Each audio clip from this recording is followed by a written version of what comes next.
for the leasing of land to the Rotary Club Trust, essentially for a play park which will also accommodate children with disabilities. I recall, Mr. Speaker, when this resolution was debated in 2015, I was an opposition MP then. The records would show that I would have spoken in a positive manner on this issue. I first wish to commend the Rotary movement for the initiative that it has taken. I think it began in around 2010. This is a long-time project that service organization had for the people of Barbados, and specifically for children with disabilities, an extremely vulnerable group. The Rotaries, just like the Lions, of which I'm a member, Kiwanis, Optimists, play an extremely essential role in our society and in our social and economic development.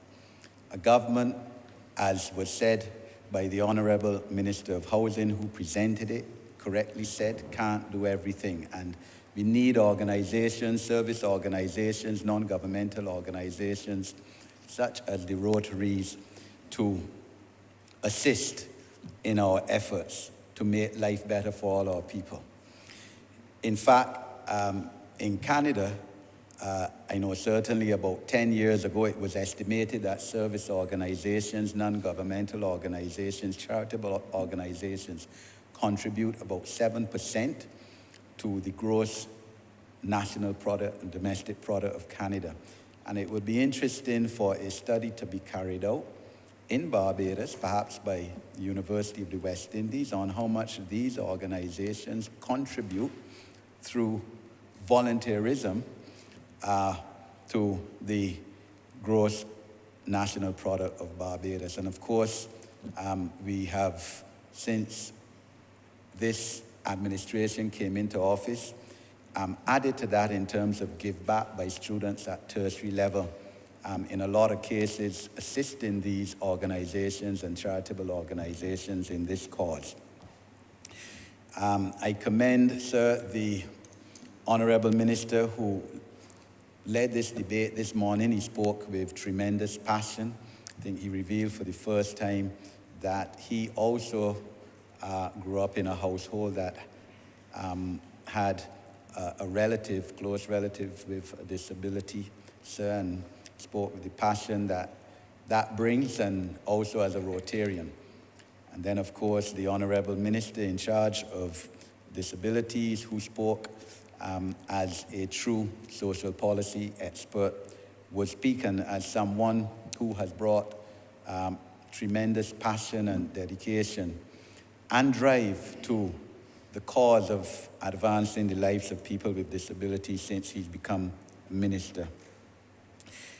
I also wish to commend the Council for the Disabled, sir, as the Honourable Housing Minister did, and the Honourable Minister for People's Empowerment, for the role that they have played, that Council has played in this initiative. I was a director of the Council of the Disabled, sir, when this initiative would have been driven. I was a director between 2013 and 18, so I know of the efforts made by the Council in this regard. And you've given me permission, sir, to call names. I sought and obtained such permission. Ms. Rosanna Truder, sir, has to be commended in this regard, long-time administrative manager of the Council, in helping us reach where we are today. This also speaks, sir, towards the issue of tax deductions for persons who contribute to charitable organizations, registered charitable organizations, service organizations which are registered, and they have to register under the Companies Act for donees to get this benefit. And this administration would have reinstituted that income tax provision whereby donations to a registered charity are tax deductible up to 10% of your accessible income for the year. And that's commendable, sir. Something that if the administration could find its way to increase on, I'm sure that it will do in the future. So this presents an opportunity, of course, to speak on the work of the National Advisory Committee to guide the establishment of a commission to improve the lives of persons with disabilities. And first want to say, of course, the United Nations have already deemed as its theme for International Day next year, 2023, for persons with disabilities as transformative solutions for inclusive development, the role of innovation in fueling an accessible and equitable world. And of course, this resolution, what we're doing today, is part of that, because persons with disability, it is accepted, so it's beyond argument, are among the most vulnerable people, not only in our country, but in our region as a whole, and perhaps in a lot of the wider world. Caribbean Development Bank, in a study in 2017, identified that a significant portion of the poorest 5% in Barbados, and as I said, throughout its member states in the region, are persons with disabilities. And a society, a caring government such as what we are, must treat towards the most vulnerable. As Mahatma Gandhi said, a society has to be judged by how it treats to its most vulnerable people. And this administration is making and continues to make a commendable effort, sir, in treating towards improving the lives of persons with disabilities, and none more so than the formation of the National Advisory Committee, of which I have the honor to be chairperson.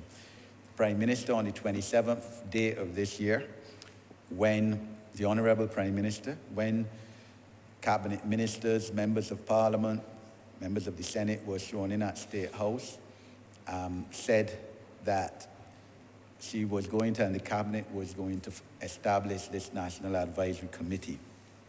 The resolve of the Honourable Minister for People's Empowerment to have that done in the shortest possible time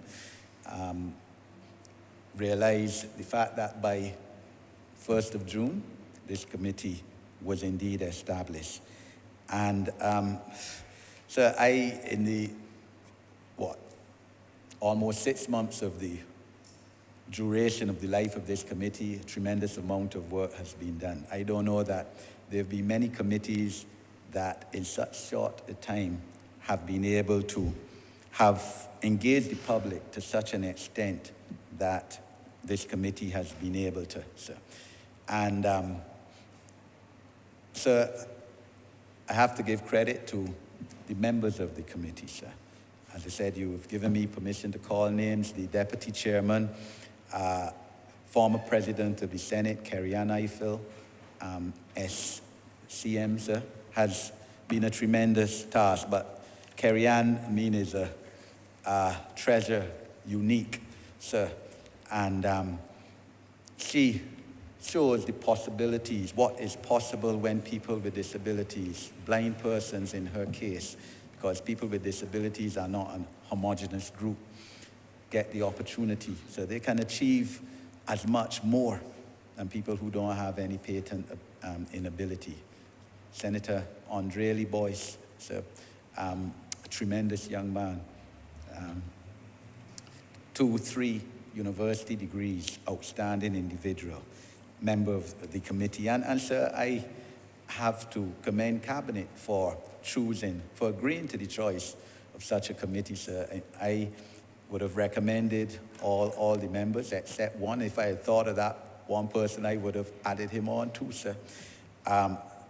Janelle Odell, first blind attorney at law in this country.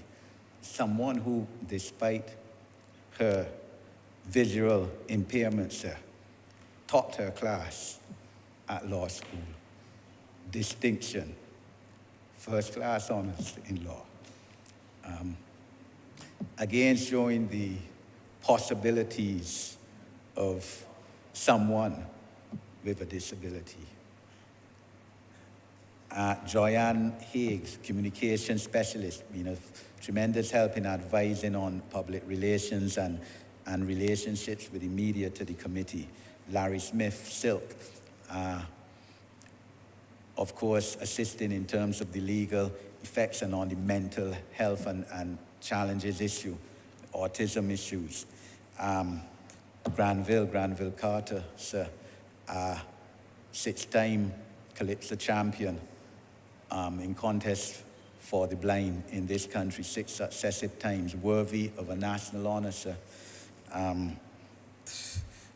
Sonia Rollins, head of the Derek Smith Vocational School, one of the schools mentioned by the Honourable Member for St. George South as a school that treats towards people with disabilities in this country.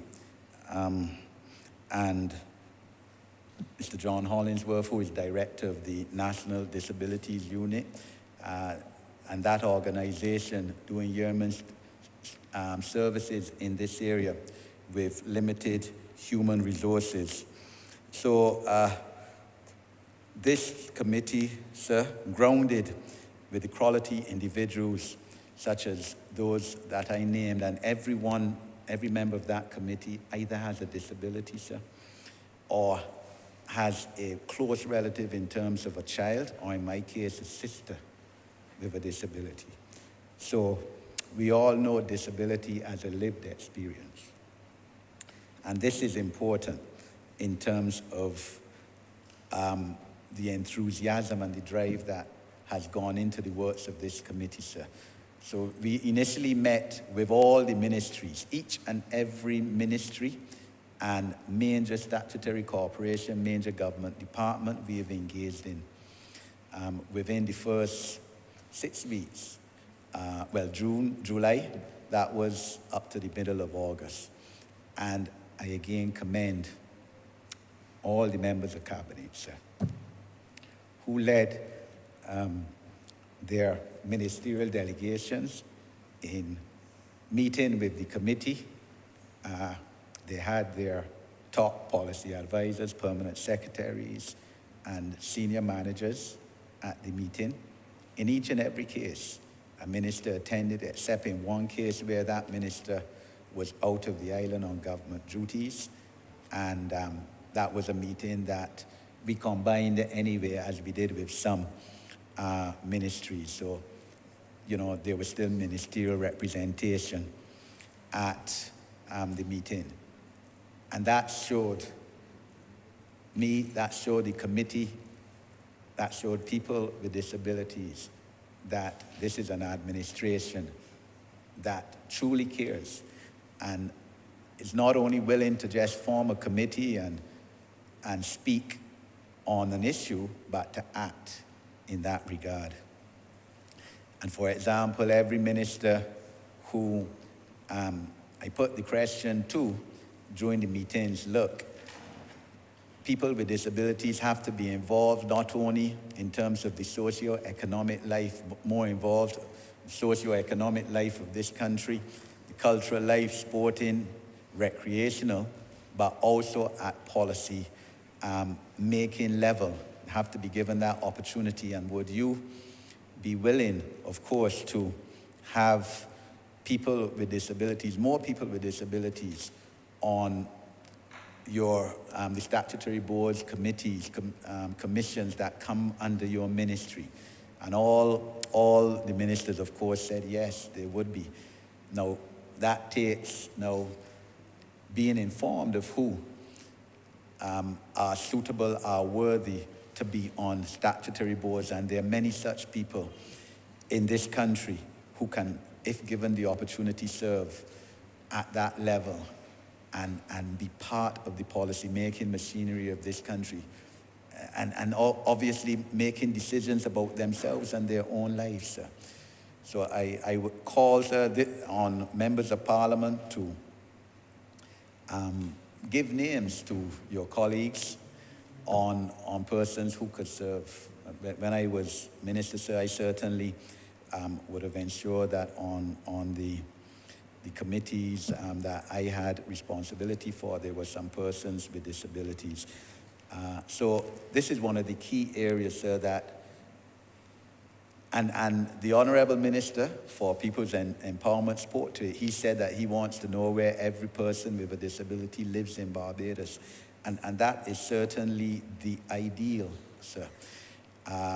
Part of that is going to involve registration of persons with disabilities, and that is in the draft bill. Optional registration of persons with disabilities if you're an adult. I mean, you can't compel an adult to register with the National Disabilities Unit, or when the act is passed, it'll be the commission, but certainly children with disabilities will have to be registered. So, and this is key, and I would certainly wish to urge persons with disabilities to register with the authorities so that the authorities know who you are. Certainly in my constituency, sir, I would wish to say I know virtually every person with disabilities, but of course that is my interest in knowing them. But sir, as I said, this has implications in terms of being able to assist persons with disabilities as much as we can, even in terms of the extremely notable and significant act 3 months ago by the Honourable Minister of Housing to have Cabinet agree that 10% of housing, state housing or housing by state-affiliated companies in this country going forward, 10% of the housing solutions must go to persons with disabilities, sir. And that alone is transformative, sir, if nothing else, because that was first mooted 22 years ago when on May the 20th, 2000, the Green Paper, of which the Honourable Minister mentioned, was laid in this Parliament. That was first where the 10% allocation of housing for persons with disabilities came up. But it was never implemented. In fact, it dropped out of the White Paper 2 years after, as that paper was laid in Parliament.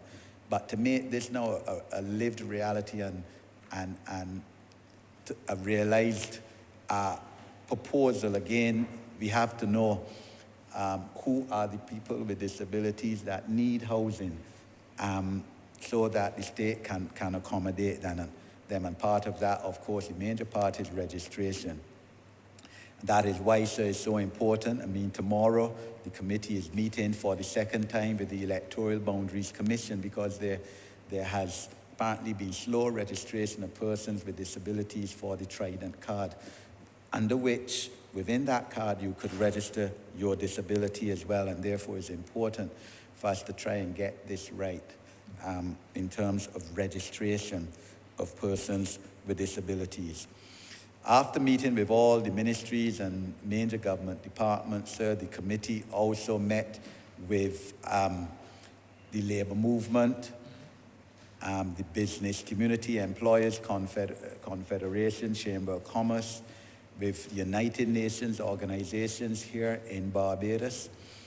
The Honourable Minister of Labour and Social Partnership reached out to us and said the Social Justice Committee wishes to meet with you to see the work you're doing and the faith-based organizations, and we therefore met with them as well, sir. We met, sir, with the opposition political parties, because there is no political divide on this. There can't be any political divide on this. Disabilities doesn't say, I can give you this because you're a BLP, but I'm not going to give you this because of a Dem. You're a Dem. So it was important to involve the opposition parties, and I must commend them for agreeing to come and meet with us. In terms of the LP, it was their social committee, sir. And in terms of Bishop Atherley, he came himself, sir. And the bishop gave suggestions which were on par with our thinking. It showed he has given a lot of thought on the issue, as I know, because we've spoken on this issue many times when we were in the same political party, sir. So I know his thought process. And there is no political divide, I wish to say, on the need, the undoubted need and desire to improve the lives of persons with disabilities in this country. We would obviously, sir, have met with persons with disabilities themselves, the organizations of which there are 21 under the umbrella of the Council for the Disabled, which serve persons with disabilities in Barbados. And we met on 3 occasions with them, dividing up the Pacific areas, dealing with different aspects of the cabinet portfolios on each occasion. We would have met as well to, sir, 3 town hall meetings, inviting all the public to meetings. One in the north, one in south, one in Bridgetown, sir. In addition, we invited, or even now, the public can write in memorandum on proposals and legislative provisions which they believe should inform ultimately the Cabinet's consideration in considering the draft legislation and the policy proposals, sir. And many persons have done that. And we specifically wrote organizations such as the Rotaries, the Lions, inviting them to submit memorandum, Bar Association, BAMP, the Homeless Society. So this has been an extremely wide-ranging public consultation in the 6 months of the existence of this commission. No one can say they haven't been given the opportunity to meet and to engage the National Advisory Committee, which has been established in some form or another. Our consultations have shown, sir, that, look, we have come a far way from the days when people with disabilities, as we know and as you know, sir, you're a social policy person, were hidden away in a house and were not brought out in public in a lot of cases because their family, in a lot of cases, considered them an embarrassment, sir. We've come a far way from that, sir. But we still have a far way to go. What the Cabinet has done in establishing this committee has taken a big step, sir, towards the recognition that there's a need for greater participation of people with disabilities in all aspects of this country, that they have a right to, as citizens of this country and residents of this country, to equal treatment, that they have a right not to be discriminated against, to be included in all aspects of this country, and to be able to have accessibility in all definitions of that term to all areas of this country, sir. And therefore, the Ministry of Public Works also has to be commended for making some car park spaces in Bridgetown, sir, some within a big stone's distance from here, for the first time in this country, something that the Council for the Disabled, People with Disabilities, were calling for from 2015, when over 10,000 people signed a petition and presented it to government, calling for car park spaces for people with disabilities in this country. So, and a call has to go out for people who do not have disabilities to recognize that the parking spaces reserved for people with disabilities are what they are. For people with disabilities or who are either driving, because that is possible, sir, as the Honourable Member for St. George South spoke about his cousin being a driver, sir. And I have experienced that too, sir, when I was in Canada. A friend of my family, she drove me no fingers. She was one of those babies born in the 60s. You remember, mothers took a tablet that they thought would help, and their children, a lot of them were born without limbs. But I have experienced that, sir. And that's the possibilities that they have. There must be no limitation for people with disabilities in any aspect once they have the capacity to perform, sir. They must be included in everything.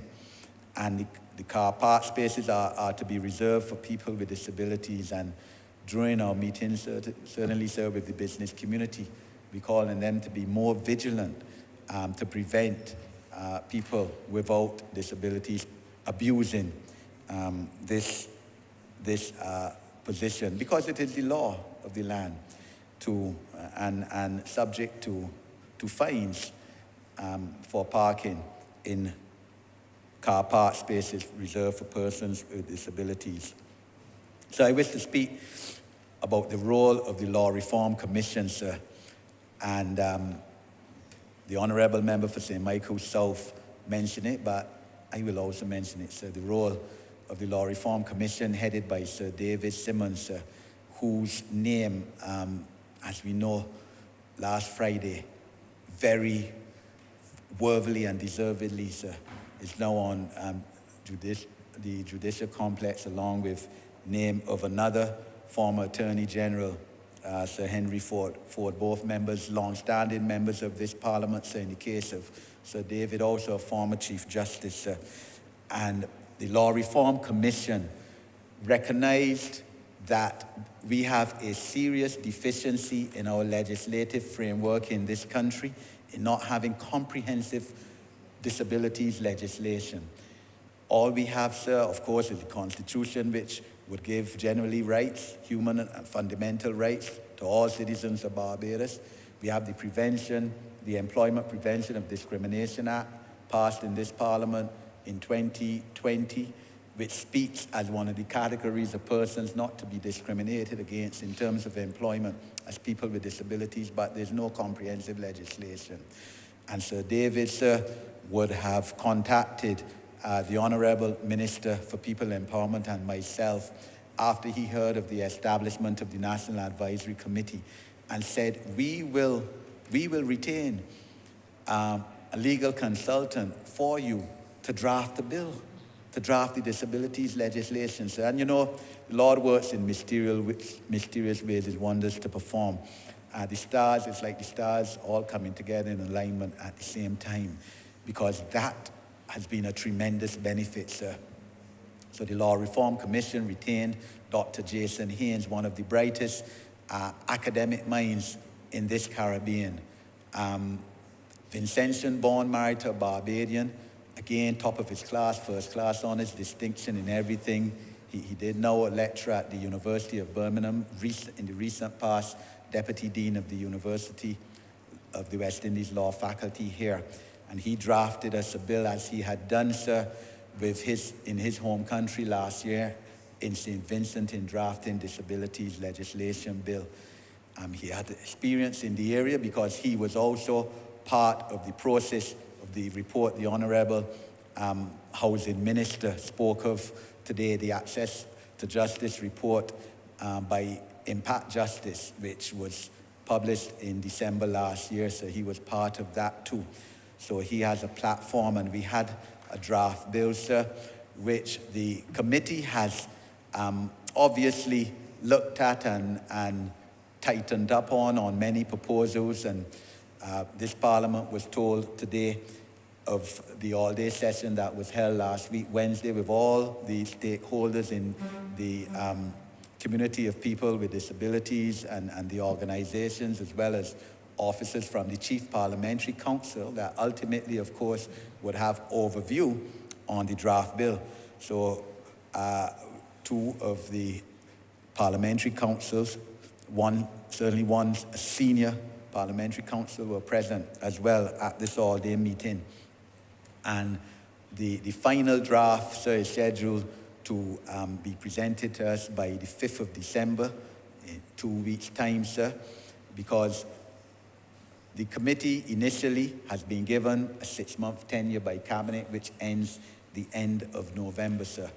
So we are putting the final touches on a report on the work of the committee so far, and the broad proposals, sir, which will inform that report to present to the Honourable Minister for People Empowerment next week by Independence Day, sir, final day of our tenure.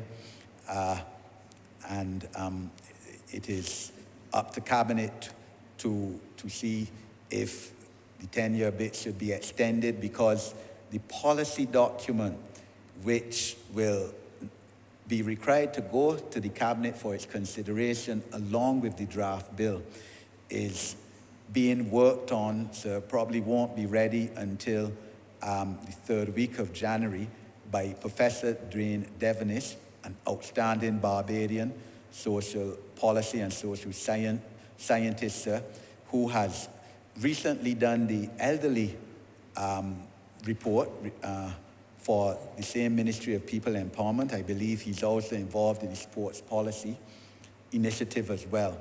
So this committee has got top resource persons and experts to assist it in this all-important concept and in this significant work that it is doing.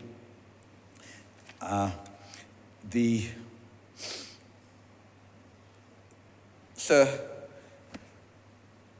there is no doubt that people with disabilities, given the opportunity to realize their full potential, can do as well as anyone in this country. But they have traditionally been disadvantaged, sir, because, as was mentioned by the 2 previous honourable members, sir, when you have a situation in Barbados where 90%, sir, of people with disabilities, adult of working age, are either unemployed or not self-employed, you have a problem, because that represents 10 times the average nationally in Barbados. And it is therefore the duty of any government, sir, that cares such as this, to reduce and to treat to that clear problem, sir, where people with disabilities are not given the opportunity to work in this country. And we again call on, as the Honourable Member for St. Michael South has done consistently within the recent past, call on people, employers to give people with disabilities an opportunity, sir. And yes, since this committee has been formed, yes, there have been employers who have been reaching out to people with disabilities to see about employment for them, sir. And the record shows that the business places, entities that have given people with disabilities an opportunity for employment are generally very pleased about them. They say they concentrate on the work, they're not gossiping, they're not on Facebook or on a cell phone all day, because they are tremendously happy to be given the opportunity to work, but obviously within their capacities, sir, because people with disabilities are not asking for any handout or any tokenism, sir. This is their right, and we're asking for them to be involved in work that they're capable of doing, sir. And COVID, 2 years of COVID, sir, harsh COVID that we've recently come out, has shown that people can work remotely, sir, because that is what a large percentage of Barbados were doing for a significant part of 2 years. So people with disabilities can work remotely. Many of them, sir, are better with information technology and computers, certainly, than I am, sir. So there is that opportunity for them. There's provisions, sir, in the draft bill for retrofitting public buildings, which treat towards persons with disabilities, that invite the public, that this proposal that public buildings will have to be retrofitted to allow accessibility for persons with disabilities, and that certainly buildings that are built going forward, sir, such as the Judicial Centre, which we heard mentioned today by the Honourable Housing Minister as being accessible to persons with disabilities. That has to be the norm, sir. And when we met with the Town Planning Office, we said so. So, for example, multi-storey buildings, the elevators ought to have Braille on them as well, or devices that the deaf can see and therefore be guided by. That is so in some of our government buildings, such as the Baobab Towers, I know have that, sir, but other government buildings don't. And that has to be the type of engagement that the government must lead in terms of making Barbados all-inclusive for persons with disabilities, sir.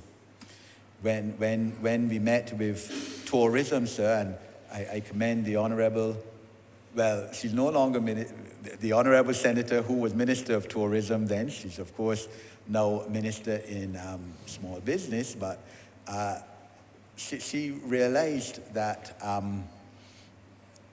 that we do not cater enough to tourists who have disabilities.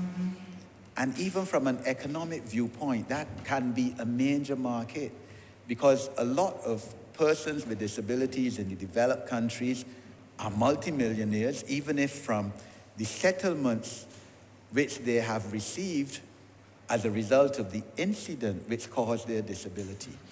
And if we were to make Barbados fully accessible to people with disabilities, that is a market, major market, possibly for people with disabilities to come to Barbados and enjoy themselves to the best that they can do. This particular resolution speaks towards the environment and sports and physical activity, so very important. And sir, I know the committee had an opportunity to speak towards the sporting policy for persons with disability that the Honourable Minister for Sports and Community Development is now crafting, and I believe is near finalization. And right now, of course, there's a para-badminton tournament going on in Colombia, which Barbados is being represented by 2 badminton players. And we have to encourage and give reward, just reward, to people with disabilities who are involved in competitive sporting engagements, just as we reward people without disabilities in the normal sporting engagement and the athletes.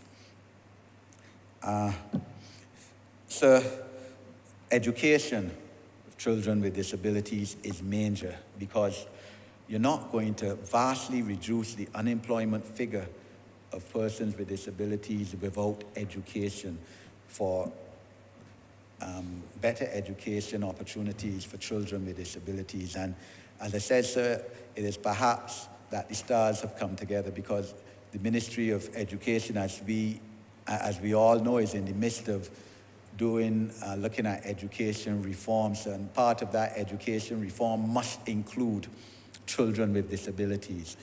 And 2 members of the committee, the National Advisory Committee, would have served in some capacity on the education reform subcommittees, and would have engaged the ministry on how best now to include children with disabilities into mainstream education, sir.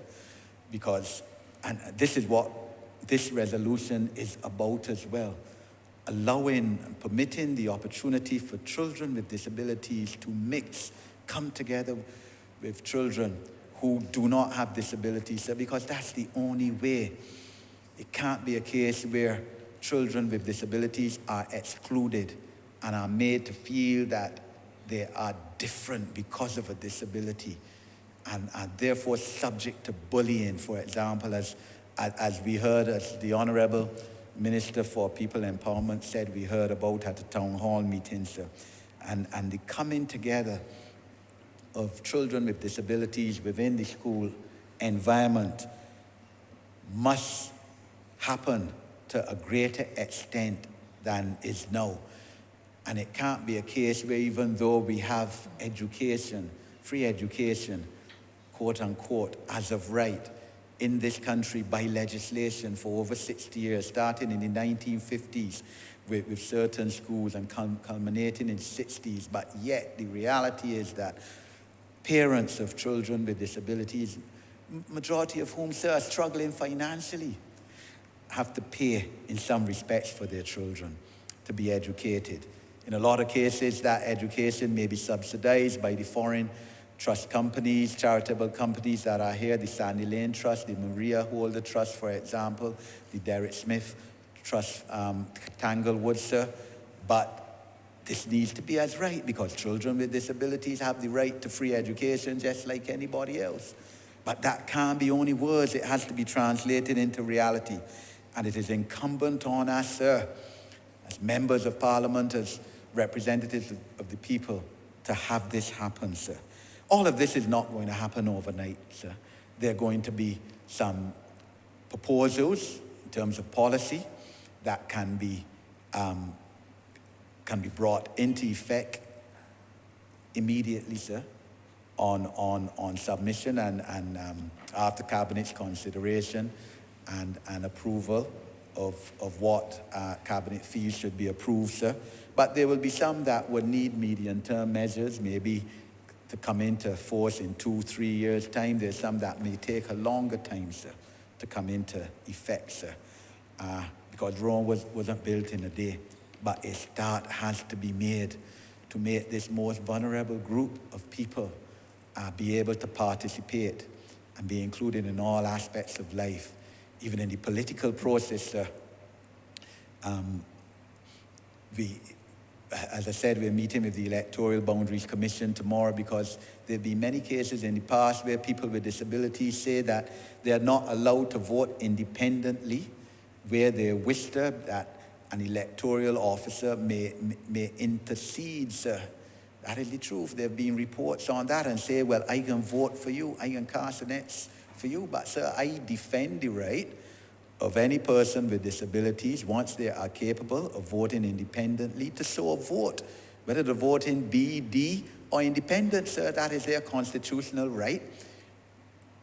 This party fought long and hard over 70 years ago, Right Excellent Sir Grantley, to enshrine the right of every Barbadian citizen and resident, by definition, to be able to vote freely and fairly for who they want to vote, sir.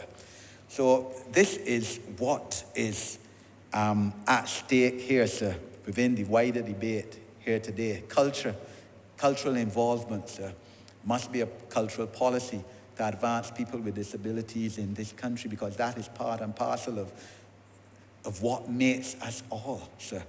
And when we met with the Ministry of Culture, sir, and again I commend Senator in the other place who has responsibility for that now.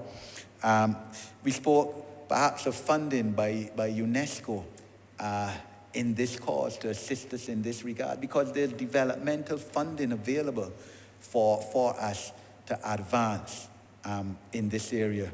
And the issue too, of course, is that Barbados, we are looked at as a high-level middle-income earning country, and therefore not accessible to some developmental funding, a problem and dilemma which the Honourable Prime Minister speaks about in almost every forum that she speaks at internationally, sir. But it has to be that we treat to vulnerable groups too. And certainly in the meetings we had with the United Nations Development Program, for example, they said on principle they would be willing to assist in what the Honourable Member for St. Michael South spoke about, the detection and identification early among 4-year-olds, for example, 3-4-year-olds of disabilities and slow learning challenges, something that used to happen when the Honourable Prime Minister, now Prime Minister, was Minister of Education, but somehow fell on the wayside, and which I think the Ministry of Education has committed to bringing back into reality in the next year, I believe in the school term starting September 2023. All of this is important. So access to justice report, which the Honourable Member for St. George South spoke about, spoke to deficiencies in access to justice for persons with disabilities. And one of the proposals is that the legal aid scheme be widened to assist people with disabilities to access justice.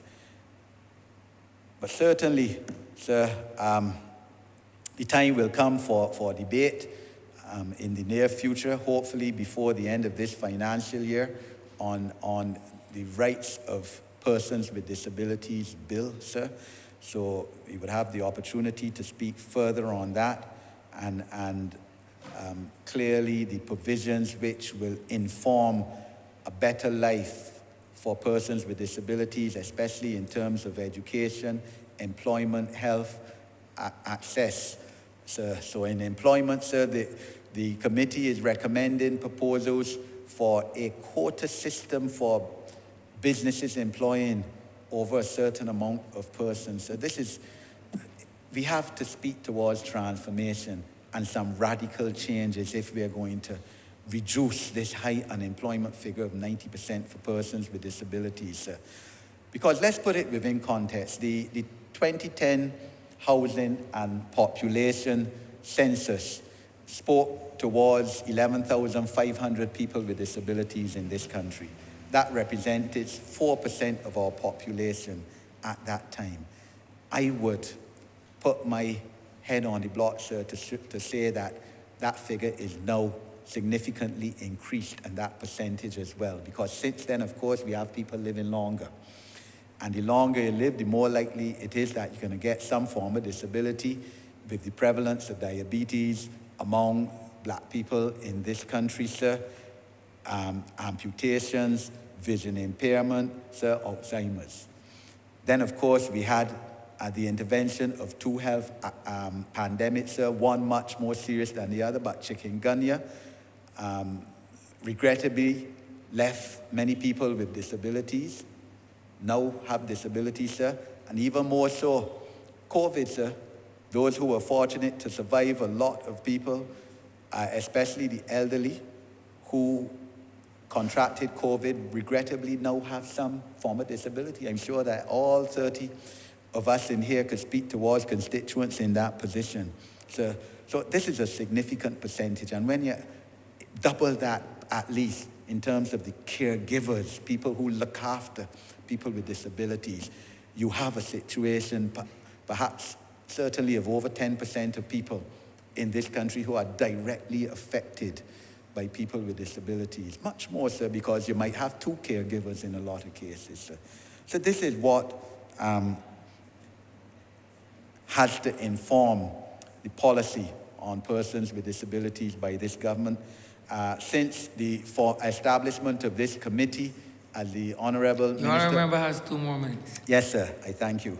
As the Honourable Minister of People Empowerment has said, I have seen, sir, an increase in the public awareness of persons with disabilities, sir. So, for example, we had a collaborative effort between the Ministries of People Empowerment and the Ministries of Business and Entrepreneurship, an all-day session at the University of the West Indies on encouraging people with disabilities to get into their own business and entrepreneurship. You had the National Disabilities Unit having an entrepreneurial fair, which they're committed to having every 3 months or so.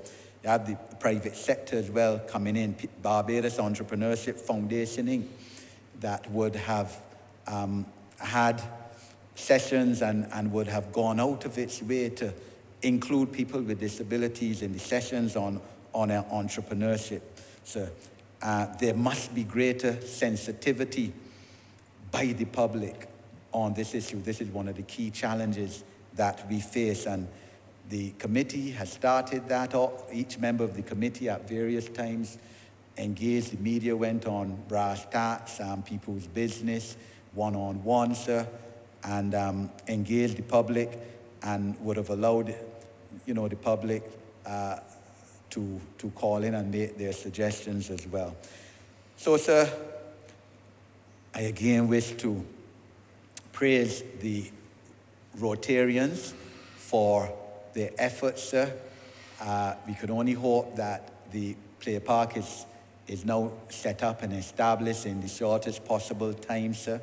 I'm sure that the government, through the Ministry of Housing and the Ministry of Community Development, will assist in this venture, sir.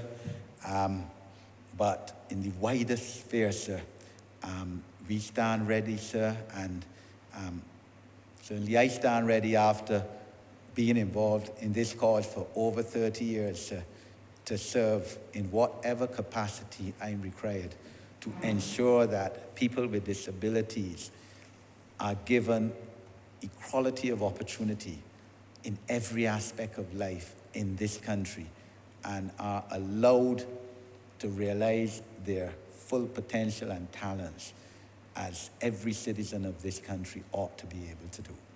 I thank you, sir.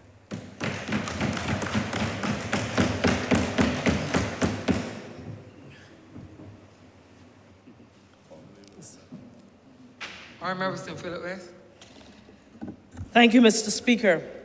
I rise this afternoon, sir, to support this resolution before this Honourable House, to support the purpose for which the land that is the subject of this resolution is being put, to support the service organization, the work of the service organization who would have charge for the project that has to go forward, and to speak very quietly, sir, but hopefully clearly, about the personal responsibility that we have as we raise our children in a world that is respectful and inclusive of those persons with disabilities. Even as we speak on this as a land resolution, as we might call it in this Honourable House, sir, I think that what we are doing here with regards to providing recreational facilities for children with disability or facilitating that project, I think, sir, it is about a bigger philosophy. And that is a bigger philosophy that speaks about the values we as adults must have as a country that is moving into the 21st century and the kind of values we must inculcate in our children. And I think that bigger philosophy has to do with respect, not only for the rights and the freedoms of people, but for access to facilities and the contributions that they can make. All of us, all Barbadians, persons with disability must be part of our all. Sir, when we talk about all being valued in Barbados, that being valued means, sir, that we have to recognize when it comes to persons with disabilities, we have to recognize ability above disability. It means, sir, that we have to make accommodations for persons with disability as a matter of course, not just as a matter of cause because somebody made noise about it, but as a matter of course we have to bake it into the way we do things as a standard. Being valued as a person with disabilities in this country, and this is coming from a number of persons with disabilities with whom I have had interaction in this particular ministry as well as in my life outside of this honorable chamber, as well as in a previous ministry, where there was significant comment about the attitudes that people have towards persons with disability. Some of those attitudes that sometimes say that when somebody says they have a disability, we don't believe them. Attitudes that will sometimes treat persons with disabilities either as victims or as if they're heroes. Attitudes sometimes, sir, that see persons with disability as being people who need to be fixed rather than simply facilitated. And part of what we have to come to, even as we raise the philosophy and the values with which we go about education, is helping us to understand, helping our children to understand that values and people, all people being valued, has to consider these many things. Sir, I know I have a very short period of time, and I want to speak briefly about the Rotary Club of Barbados and the significant work that it has continued to do in education, working with persons with disabilities, as well as other aspects of education that are part of what we do. When it comes to disability, the Ministry of Education, we see disability in a very wide range. It's not just physical. It can also be intellectual. It can also be social and emotional. There are a number of different ways in which disability is defined in our environment. And sir, we have sought to move to increase the access to diagnostic tools for children within our school system who may be considered as having various types of disabilities. We have boosted the resources at Erdeston Teachers College as well.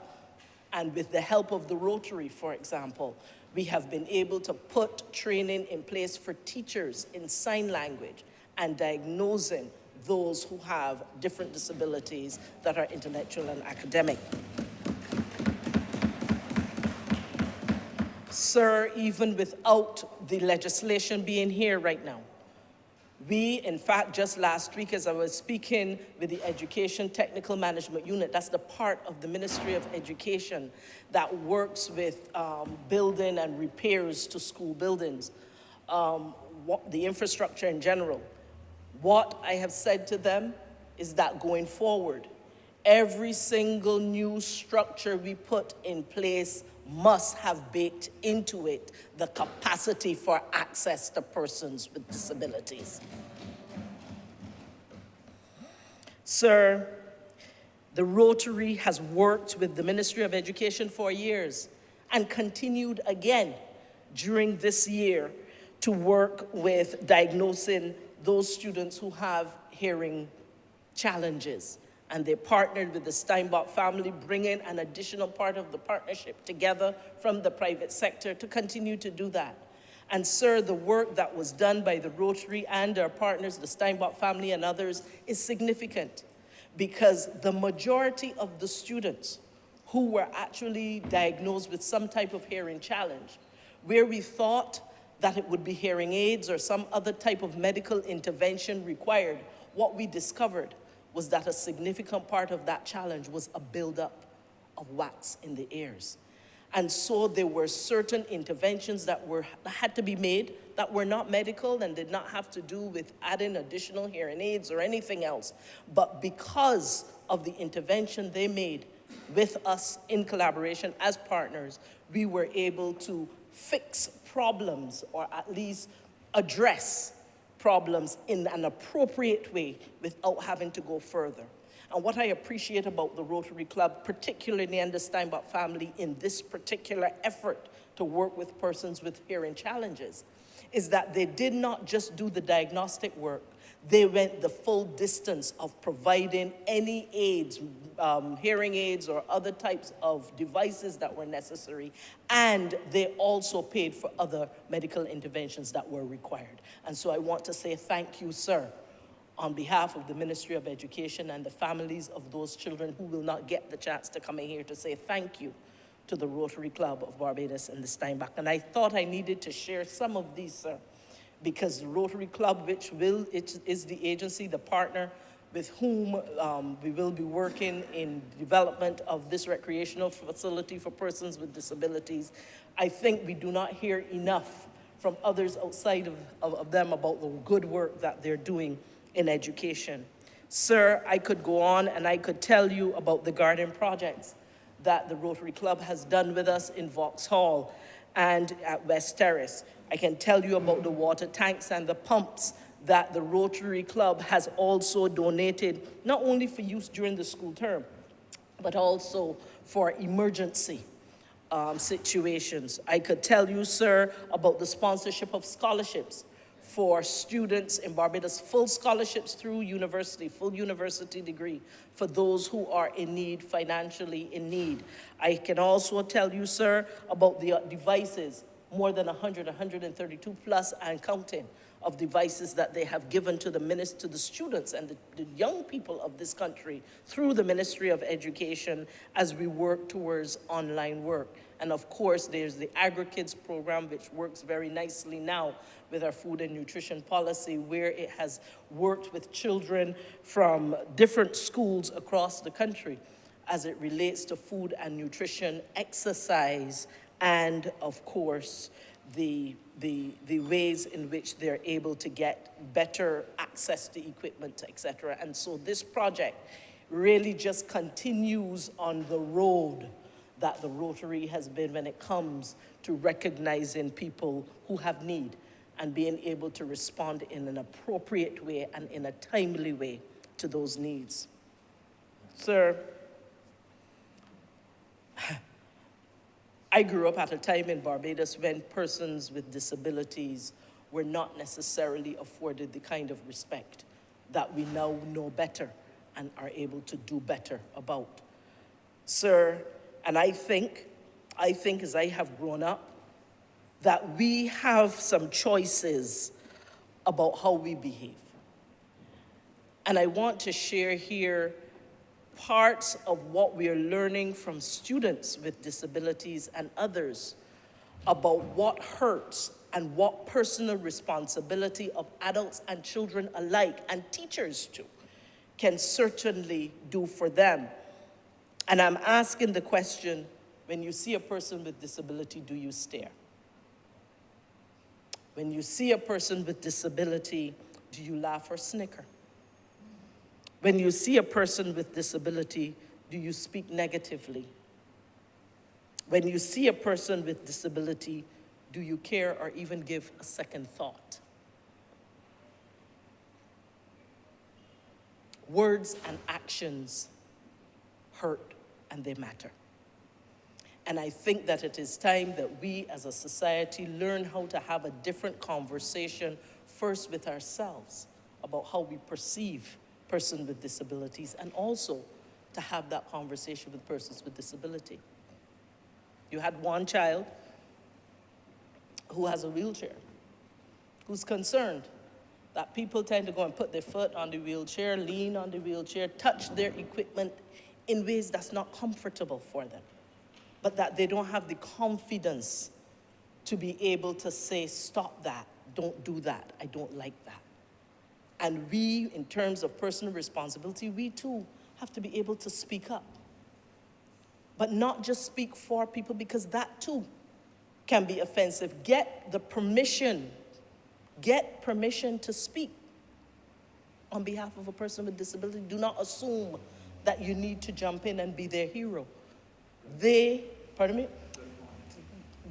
in fact, are capable of speaking up for themselves, and some of those microaggressions and those small ways in which we diss people are ways in which we think are healthy.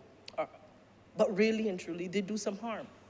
There is one other lady with whom I worked who got tired of people saying, you sure you can really handle this project? The assumption was made that because of her disability, she needed help. Again, well-intentioned, but not necessarily appropriate in a situation. You offer help when you ask. As you would with any other person, you would not just jump in and assume that help is needed. And so there are many different ways in which we can exercise a personal responsibility in what we say, in what we do, in how we respond, in how we reach out in a way that's far more respectful. And in our education system, that has to be a part of how we educate our children to be respectful to all, not just by saying the words, but offering alternative responses that are far more constructive and respectful in working with persons with disabilities. Sir, the government will do its work, whether it's investing land and giving access to facilities for persons with disabilities. The private sector will do their part. The Rotary and other service organizations will continue to do their part in treating fairly, respectfully, and equitably to persons with disabilities. Sir, if there is no other message here, it is that we also have a personal responsibility as to how we treat persons with disability, remembering that children will live what they learn, and what we as adults model is likely what they will emulate. Sir, with these few words, I thank you and I offer my support to this resolution. Honourable Member for St. James South.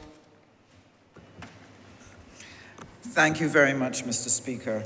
And let me start by commending all speakers for how well and how eloquently they've spoken to this issue of the needs of people who have disabilities, and have spoken of the work of the Rotary. I stand today because one of the things I'm extremely passionate about is how are we going to find a way to build a society that is inclusive? How are we going to build a society that takes care of all, that provides for all? How can we build a society that works well, family level, community level, national level? And that means including those persons who live with disabilities. And to be able to build such a society requires, it is a process of time, is a process of dedication, it is a process of determination that is necessary in order for us to build a society that can adequately and properly take care of all of its members. And so I want to heartily commend the members of Rotary South. I have the privilege of being associated with them. I'm an honorary member. So I get to see firsthand the spirit. I get to see firsthand the dedication, the determination with which they seek to reach out and to do things that will affect national life. Sir, one of the things that has impressed me about this particular project has been mentioned by everyone so far, that it is about inclusive play. It is not about just providing a space for persons, children with disability to play. It is a space to integrate all children regardless of their abilities, to allow them to play together, doing a number of things.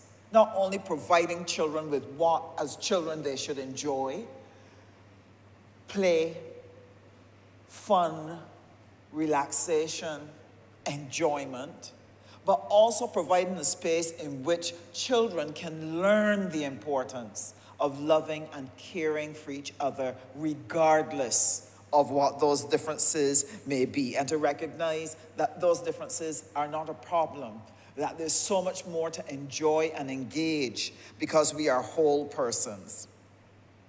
And I see that same spirit of thinking beyond the obvious in how Rotary South plans its activities. For example, the Honourable Member for St. Philip West mentioned the Agro Kids program. And it wasn't just about, let's have a garden, let's teach children how to grow food. It was about providing them with the training and the knowledge about nutrition, about good eating habits, good exercise habits. Why? Because they saw this as a way to make an intervention in a population that has a very high level of NCDs, that has a culture of poor nutritional habits. The fact that cuckoo and flying fish could almost be supplanted by macaroni pie and fried chicken tells you that we are in danger. We are in danger. And therefore, it is important that an intervention made at the level of this next generation of children, that this is done to get them to develop new tastes and appreciate the foods that are best for them. And this Rotary South has done by partnering with the Ministry of Education, as was shared, to be able to make an intervention that will change a generation. But one of the things that warmed me so much about their passion, and it helped me to understand that this wasn't just something they were doing to tick off boxes. I'll never forget, Mr. Speaker, during the COVID, when we were scrambling for PPE, when we were scrambling for ventilators, when we were scrambling for masks, I got a call from my fellow Rotarians. Minister, can you help us? We want to provide the country with 10,000 masks, but we need to know where to go, who to speak with. Can you help us coordinate and organize?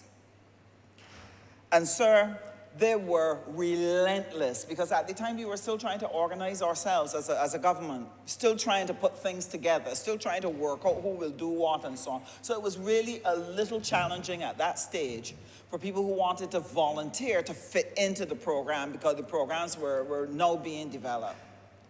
But they were determined, they were dedicated, and it done. Stop there.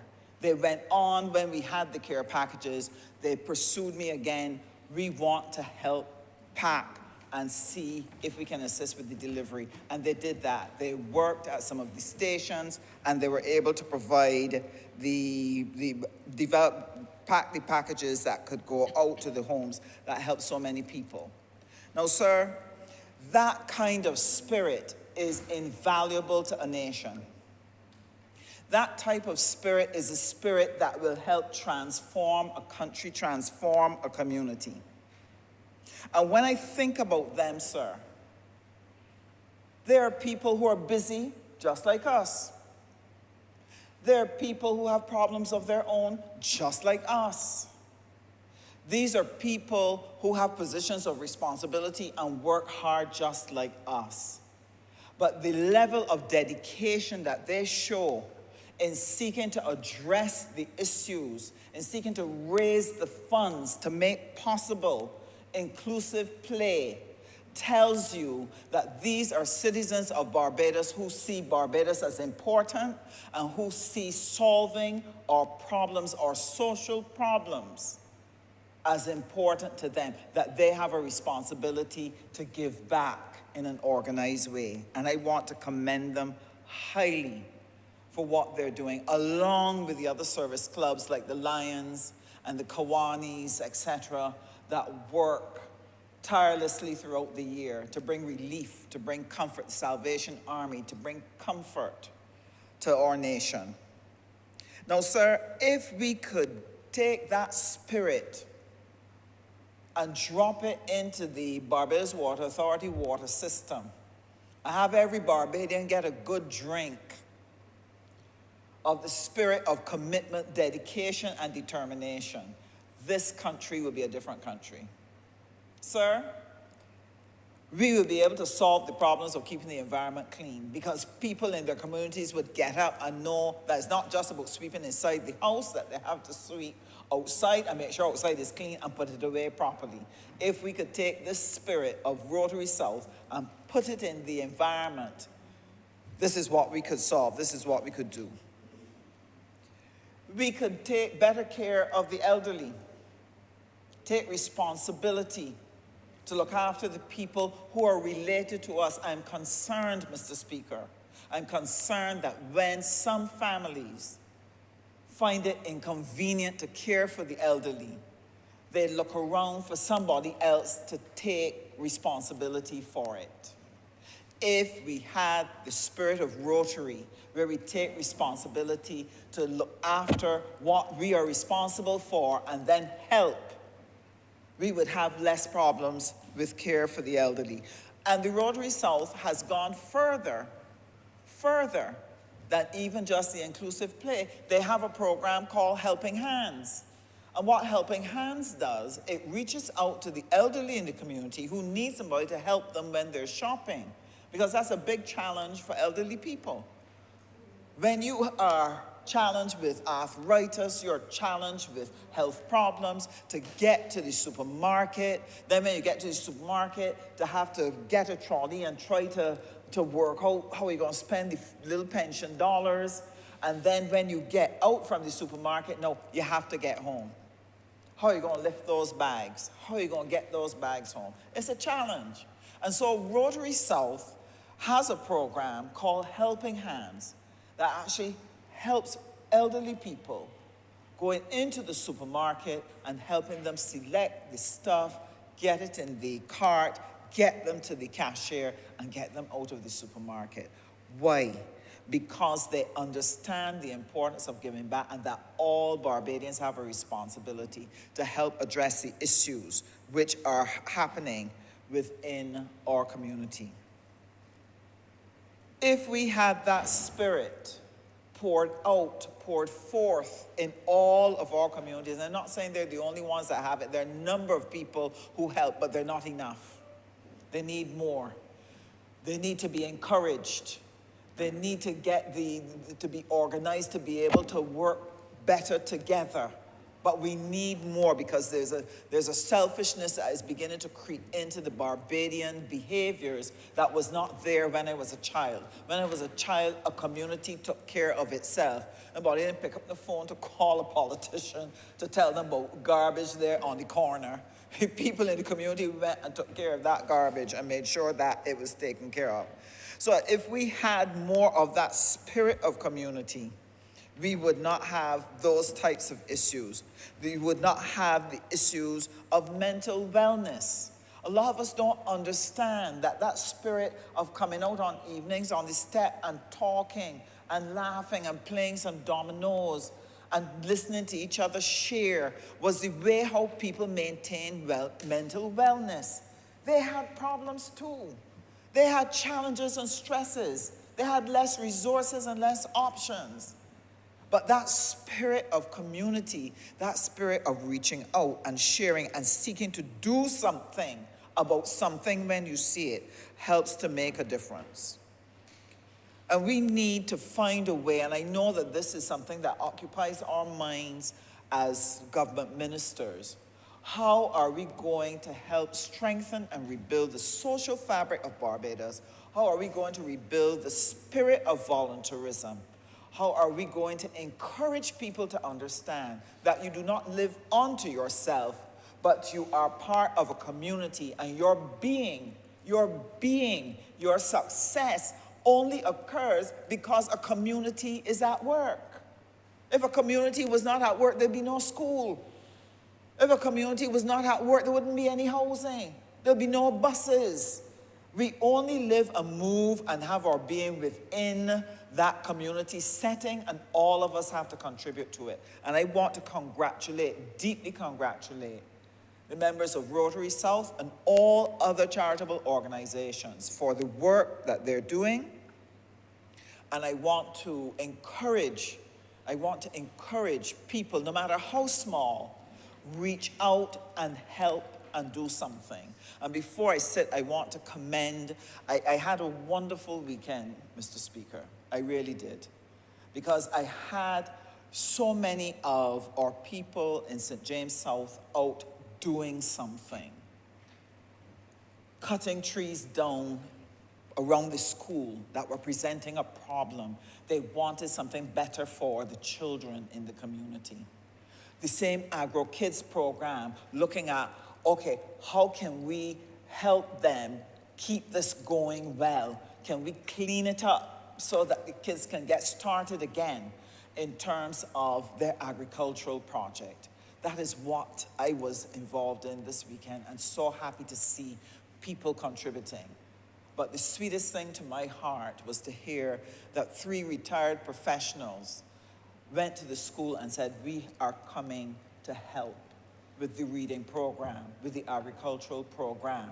We're going to help in terms of giving secretarial support to the principal so that she can continue to do the excellent work that she does at her school in West Terrace, so that our children can have the very best possible experience. That is what we need. And if we can do this right around this country of Barbados, this Barbados would grow, it would prosper, but more importantly, we will have stable, loving, secure communities which provide all of us with the opportunity to live their best life. So again, my congratulations to the Rotary South, and I thank them very much for the honourable work that they have done and will continue to do to transform this nation. I'm obliged to you, and thank you for the time.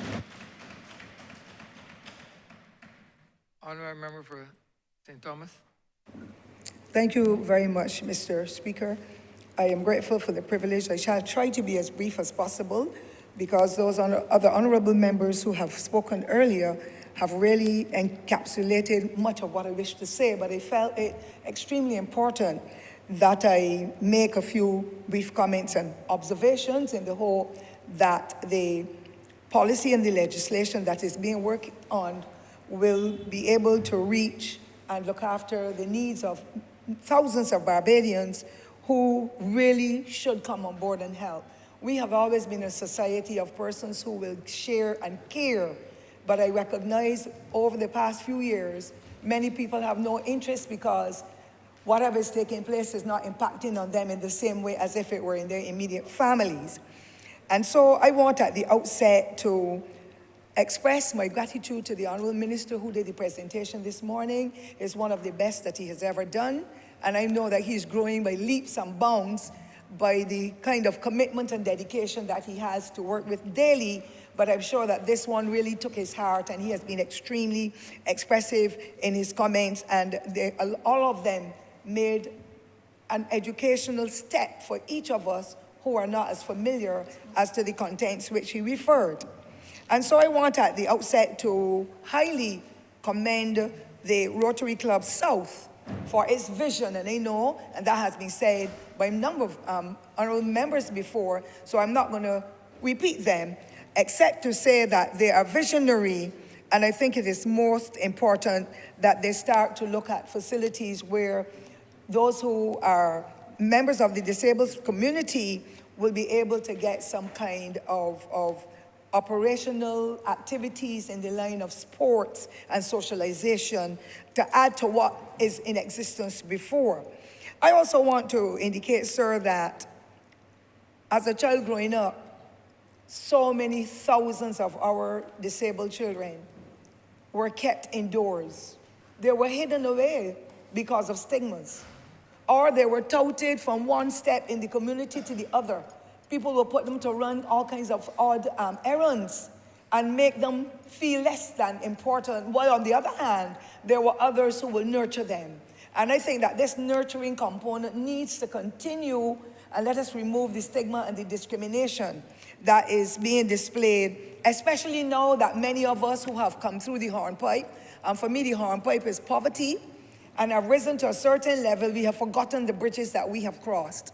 We have forgotten from whence we have come, and we don't reach back into this society to be able to offer any service to anyone else because we have arrived. And I think that it is a nonsensical thing in the light that today we can be able and moving all over the place, and in another few seconds we can be disabled. I saw what came to be a circulation in the media of someone who got injured yesterday. And I'm sure that that person would have left home in good spirits and so on. But when I see his condition, it really took my heart apart. I have a feeling that that person may be disabled, but I know God still works miracles.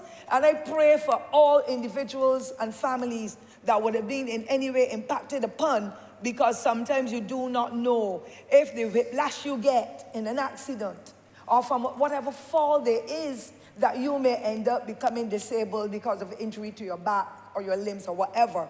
And so I think that this must be an inclusive approach from every household and every individual in this society when it comes to the education that is necessary to remove the stigma and discrimination, because none of us knows when it will step onto our doorstep or into our household. And we must be prepared to learn how to empathize, how to encourage, how to reach out, how to embrace, how to love, how to give kind words and comments to others, because we're all human beings and none of us has been made alike. Sir, otherwise I'll be as handsome as you if I were a man. And the Honourable Member for St. Philip West will be as beautiful if such could happen. And so we must take the good that God gives us and work with it to be able to let others see we appreciate humankind. Today, Mr. Speaker, we know people in Ukraine are shunting from corner, from pillar to post to save their own lives. We have been hearing of all these incidents where there are mass shootings and killings, and so we in Barbados, we have our challenges, and they empathize and sympathize with those families that have been impacted upon. But you never know when you might be in your motor car, God forbid, Mr. Speaker, and somebody shoots at somebody crossing in front of you, and you get that bullet in your back or in your shoulder. Automatically it impacts on your health, and you may become disabled, God forbid. So I'm saying this is a time when we need to come together as a people and embrace the aged, the disabled, those who are mentally challenged. So many other things are happening, and COVID has added to our challenges, as well as the freak storm and the tropical storm Elsa. But none of us is safe. And therefore, we have to learn how to love and to share and to empathize and to do all the other things. Praise people despite whatever level they are from in society. And I know, Mr. Speaker, that the majority of those who are disabled, put aside those from accidents and all that, children born with disabilities, thousands of them are poor people's children. And I had the wonderful experience while in the classroom to work with about 3 or 4 of them. And I remember in 1975 when I was pregnant, one teacher said to me, "How you manage with him in front of you?" This child was so challenged. He saw me downtown one day and he didn't know it was me from the back, and he said, "Psst." And I looked back and said, "Roger." "Oh, Miss Ford, I'm sorry." He was such a wonderful child, but the disability and people shunted him, pushed him one side. Another little girl was born with this cleft palate. And the first day she came to school, the schoolyard was blocked, the schoolyard where I worked. And she came to my class at nursery, we call it reception at that time. And I ordered every parent off the compound because they came to see this little ugly challenged child. Today, she's one of the best singers, Mr. Speaker. But I can't say if you get married again. But for those of us like the Honourable Member for St. John who's married, and for myself, and I can't see any others, I'm Madam Deputy Prime Minister, she would sing the most beautiful song at her wedding or any activity in a concert. The same child who people came and laughed at and cheered, I ordered them off the school's premises, Mr. Speaker, so I know not the principal, because I understood the pain and the anguish of the family. And the last thing she did before she left the school, I'm not going to call her name, is to say to the child whose name was closest to her in the alphabetical order for the common entrance, "When you're writing out your forms, I want for my mommy to see so that I can write the same schools as you, that at least when I get to secondary school, there is somebody in the school who knows me that would not jeer and insult and criticize me." That was such a touching, moving comment, Mr. Speaker. She did go to a very good school and she did well. And I'm saying it is because of the inclusive approach from that little school there in countryside in St. Thomas, where everybody embraced her and made sure that she became and acted as a normal child, normal in the sense that she did not have that particular challenge. And so I believe that as a people overall in Barbados, we need to step back. Suppose the baby that the person is carrying happens to be born with a disability. Suppose it goes in the yard and plays and falls and hits its head, and that child becomes disabled in some way or have educational deficits. You do not know, you never know. So we must all as a people learn to respect and appreciate and encourage, love, uplift, and all the other positive things, because we never know until the shoe gets on our foot. I want, Mr. Speaker, as well to say that the costs for these very poor people meaning like how my mother would have been with all those children, and how many families in Barbados would have been. They had food to eat. Nobody can dispute that. But most of us were half naked, little clothing. In those days, one pencil had to be cut in 3 to serve 3 children. Nowadays, children have 6 and 8 pencils in their bag. Some of them can't even write anyhow. They can't spell P in pen or pencil. But that is as the story was. And I want to say, sir, the costs to raise children and others who have challenges of that nature is prohibitive for most families. And that is why I am happy that the National Disabilities Unit has enshrined in its mandate the opportunity to help with assistive devices that will help those who have disabilities to be able to go to the next level. So grab bars, because not all young children are able to walk on their own or to step into the bathroom or to go up the stairs. So the disabilities unit helps with those. Wheelchairs, walkers, canes for walking and so on. And it's not only the disabilities units, Mr. Speaker, sir, because the Salvation Army and Prison Fellowship and the Wheelchair Association and others are there in the vanguard helping out, because not all of them will have to pay. There are agencies in the international arena that donate to be able to help poor people to get that wheelchair they might have been waiting for 10 and 15 years. And therefore we need to bring in those private entities on boards and recognize the outstanding contribution that they are paying towards helping those within our society who have got whatever deficits there are, and they're not able to reach their potential unless they are offered those kinds of services. Of equal importance is transportation. And if I can't get a bus to come to the community where I live, what about the disabled, whom a lot of people don't really look at or consider to be in need? So sometimes they can get a bus in the morning to bring them to school, but then in the evening it is so difficult. And that is why I am a strong supporter of the government assisting. And I know that there has been some funds in the budget when, just before I left the ministry, for a specially designed bus to facilitate those children, because there's no point in taking them to school for 1 week. And then the next week, the bus has to treat to another group of persons.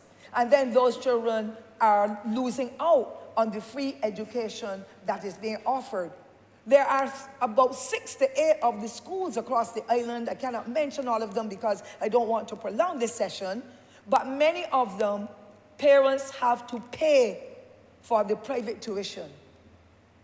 I know that the Learning Center is there, has been doing an excellent job all along. Challoner School would have been there from the time I was a little girl. And if you see some of the things that have been prepared, the items, Mr. Speaker, I've got an ironing board, and it has lasted me for about 15 years from the Challoner School. I've got an easel that can be opened up, that my grandchildren use, and they gave us gifts as well from the Challoner School. I have bought a couple of items at a specially organized market over at the Disabilities Unit a couple of months ago. And I bought a stand that I can put wine on. I bought necklaces and little handpieces that I have been wearing all along.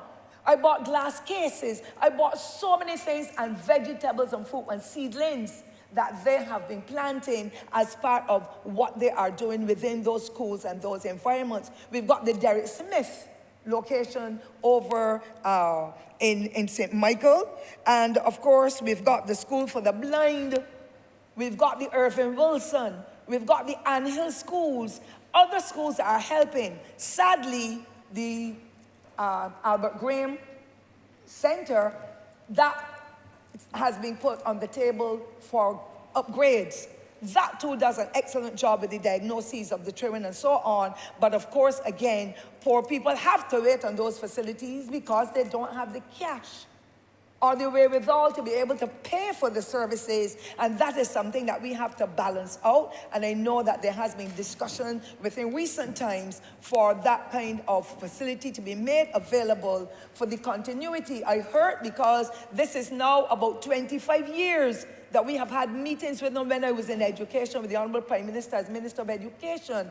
And we have had meetings to see how the mergers can happen. And I understand there has been some communication within recent times so that the Albert Graham Center can be managed, run alongside the Ministry of Education to be able to give a better deal to those individuals and groups that require them for their diagnoses, for the testings, for the various things that have to happen. And I know that there are quite a number of medical personnel who donate most of their times to be able to help out. I didn't ask your permission, so I will not call the name of anyone in that respect, because I don't want to create jealousies, and then I didn't call this person's name, I called the next. And that is really not what this opportunity here this evening, sir, is about. But I believe that housing for them has to be looked at more critically. I talked about the education already, and I know the Ministry of Education has been granting them some scholarships to be able to help them continue at Challoner School. If they go to Challoner School and they reach 16 years, their 16 years is not comparable perhaps at times with the 16 years of those who are in secondary, who will get another year for free to be able to do over some CXCs, or to be able to write them, or to be able to pursue some skills training. But those children then have to be paid for still, and I'm glad that the Ministry of Education at one point made sure that every year in the estimate, the Challoner School and those other schools would have been given some kind of subvention to keep them above board, so that particularly poor people's children can get the opportunity to continue to excel. There's no more any Barbados I will wish to be in where people like those with disabilities have to be shunted to bring a bucket of water for anybody, or to go out and shop and buy something, and that is all the purpose they did. Or some of them at school walking around with a book to take the teacher's attendance, or to carry the alcohol from one class to the next.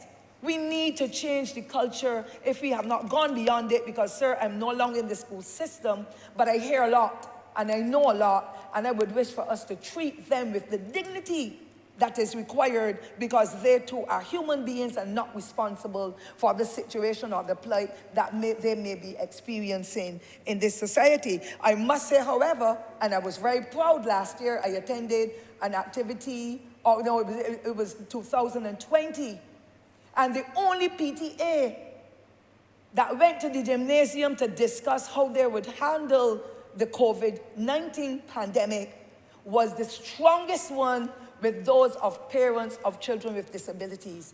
Mr. Speaker, I was so proud. The Honourable Minister then, now the Deputy Prime Minister, sir, she was at that session, and I'm sure that she too was proud, because few of our schools' PTAs are functioning, but that of those children with disabilities was the one that took the top. And I highly commend those parents, and I encourage those parents and teachers and guardians, continue to work with those children. They need it now more than ever with the kinds of challenges that our children and parents are facing.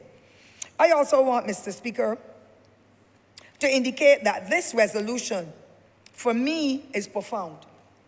And to see it coming on the heels of the kind of discussion that took place last week, with the legislative approach that will be put on the table and sometime coming soon, that blessed my heart more than anything else.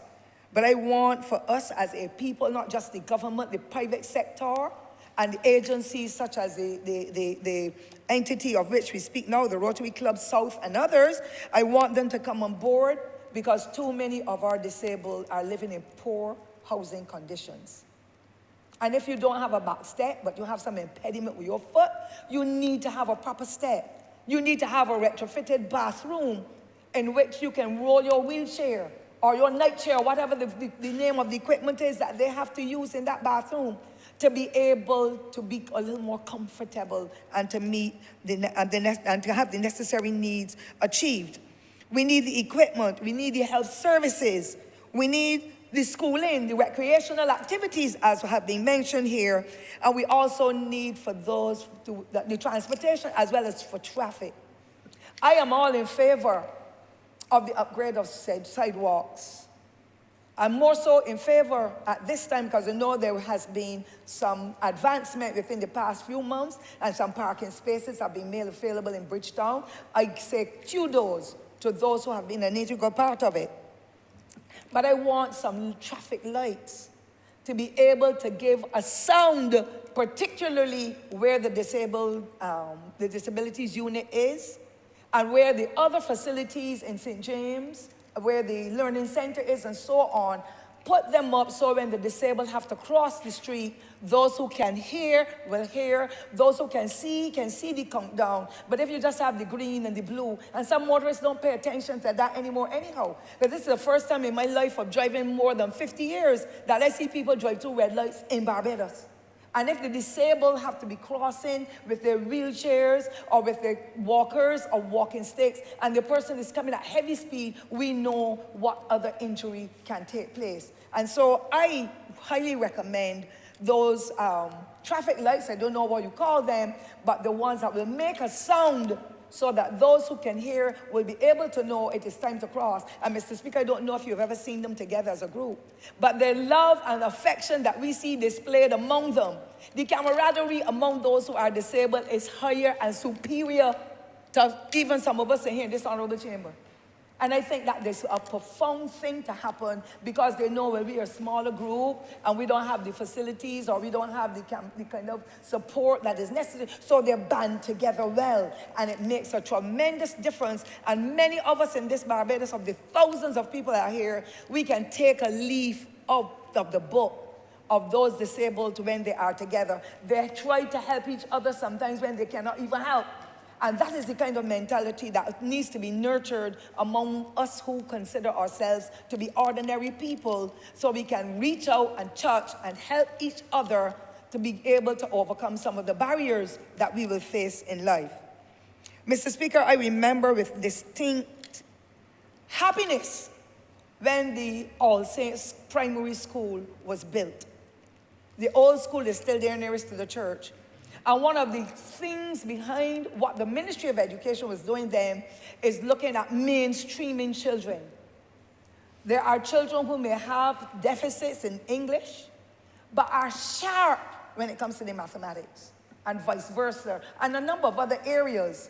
And that school was specially built and designed for children who had challenges in, or late developers, let me say, in mathematics. They will join the regular English class or whichever class. And when it came to the mathematics, they will be assigned to the teachers and in the different classes so that they could be able to improve on their education. I don't know if another school in Barbados has been built since then to be able to do that mainstreaming, but that is extremely important at this time. I know the New Horizon School is being restructured to facilitate other late developers. Not all of us develop in the same way. And therefore, it is critical that an overall outlook must be made in order for us to be, it must be introduced, I should say, in order for us to make provision for those persons who have challenges in the same way.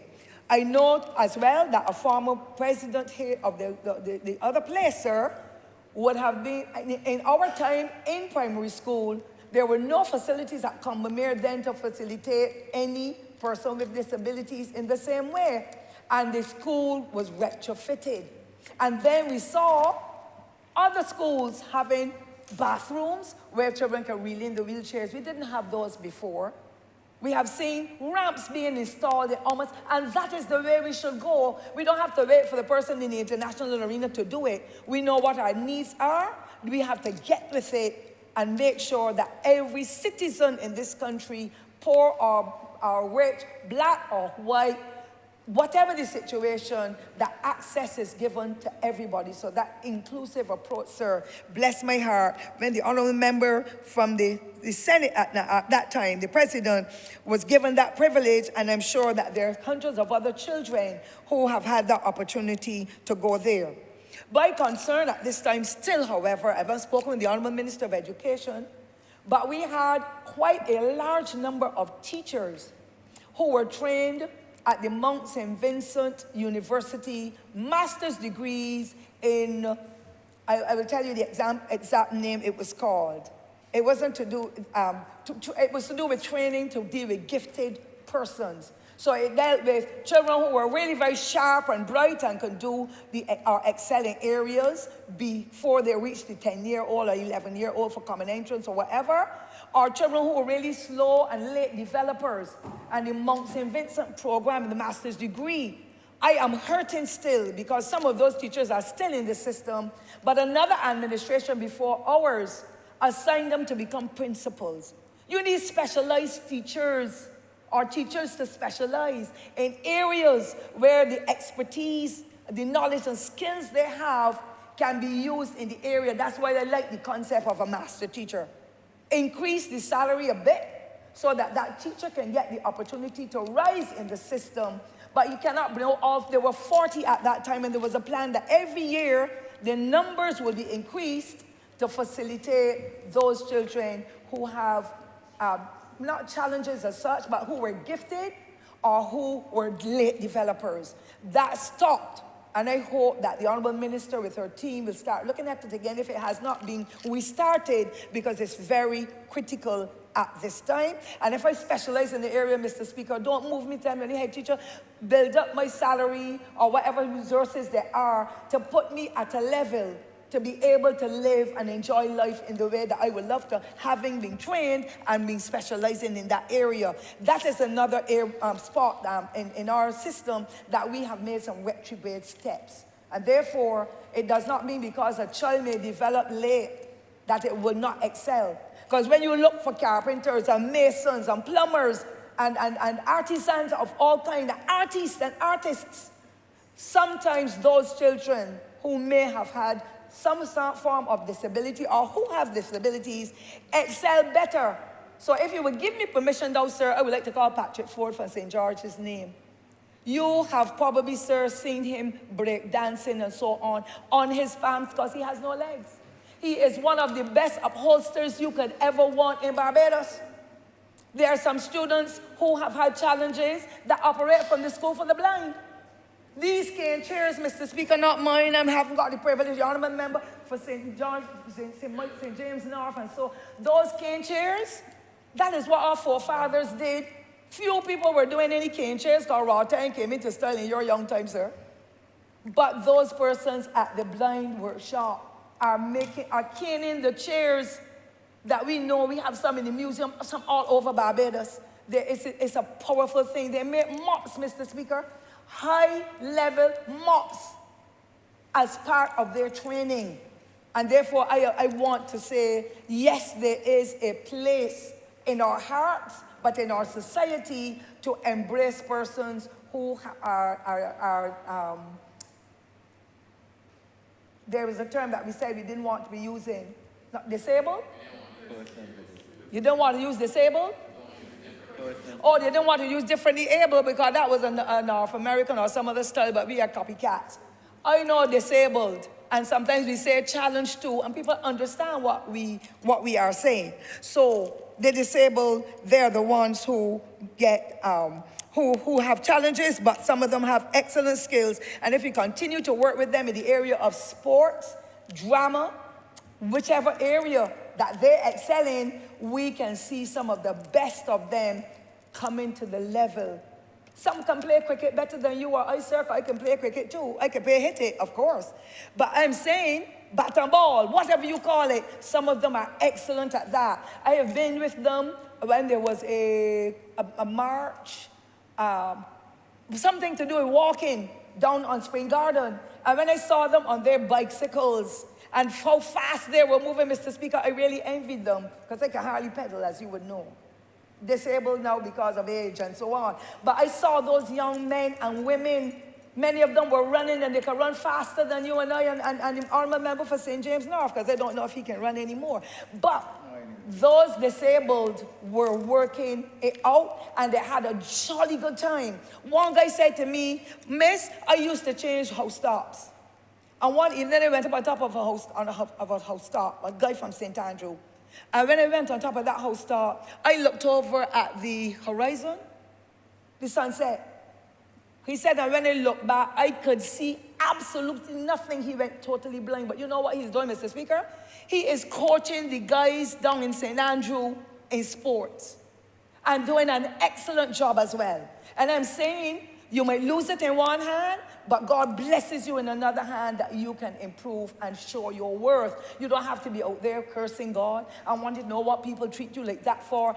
Go on and move on because you know you're loved and you're cared for by others. And unless we who believe that we're able-bodied reach out and touch them, it is not going to give them any comfort at all. And I want to say before I close, most of the children who have got those challenges, who are poor people's children, those parents work with those children, Mr. Speaker. You know them. You have some in your constituency day and night. Sometimes you can't even touch them with your finger.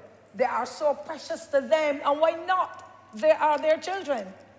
But sometimes too, they need some respite care. I had a parent from Jackson who had 3 challenged children. And I do not know how she made it. But she would bring them to school every morning panting, and go back down and come back every evening panting. And she would try to meet all their needs, as poor as she was or is. She's still alive, I must tell you. As poor as she is, she worked with those children day and night. We need to find some kind of program, some kind of facility where others could go in and look after those children and help to care for them at least for a weekend. Let them go to a hotel, or let them go somewhere where they can just be away from it, because it can wear down, and it's mostly mothers who do it. Oftentimes, there are fathers who don't even look at the children to give them a dollar bill, because they believe, well, look, that is some curse or something, or that child isn't mine, because my mother didn't have any challenged children, not my father or anybody in my family, so I ain't giving you a blank cent. And those parents have to be working with those children day and night in their impoverished environments, because this is the child as a mother that I have carried in my womb. And I want more males to come on board and work with those families to give them that opportunity to offer the best quality care to the children that God has lent them. Some people can't get any children at all, Mr. Speaker, and you would know. Some women can't get a child despite whatever they try. Some men can't have a child despite whatever they try. But when you have a child, whether it's a normal child in your eyes or a child with a disability, you still have to love and care for it even more than the one that is normal. And so I take my hat off to those parents, and I encourage those organizations and entities that offer prizes for Valentine's Day, and so see how you can offer prizes through someone who will come and offer that kind of care, that the caregiver can get that respite moment to be able to catch themselves to go the next mile. Mr. Speaker, I also want to say, before I close, there are big challenges at our day nurseries for persons with challenges. I have a little boy now I'm grappling with to see how best he can get into school, because he's not fully toilet trained, but he had new school clothes to go to a school in Barbados this term. And he was sent back home after the first day or so. The teacher said, I know how to handle you. And the parent came to me and said, help me, please. So I've made a little call, and I've asked them to please examine it. How in the name of sweet Jehovah, poor parents can go and buy new school clothes, school uniforms to match the school, scrunting, and probably got the money from welfare too. And then you're told, carry it back home. There has to be some way that that child and other children of that kind can be facilitated. Otherwise, for me, it is stigmatization. And if I could teach the 3 or 4 or 5 children in my teaching career and work with them, put on gloves and help them, hold some of them and plait their hair, do whatever, because the parents were happy for the help. How do you, in 2022, send back home a little boy who cannot manage because he's not fully toilet trained, but he's wearing the pamper now, and then say, we can't manage it here, child, go back home? Well, I didn't know that the body I send him home, go to school, though. Anyhow, that will be dealt with otherwise, Mr. Speaker. I won't waste any time on that. I finally want to say, sir, Barbados is the most recent, it's an independent country, thank God. And in the next few days, we shall be celebrating. And of course, for me, it's the newest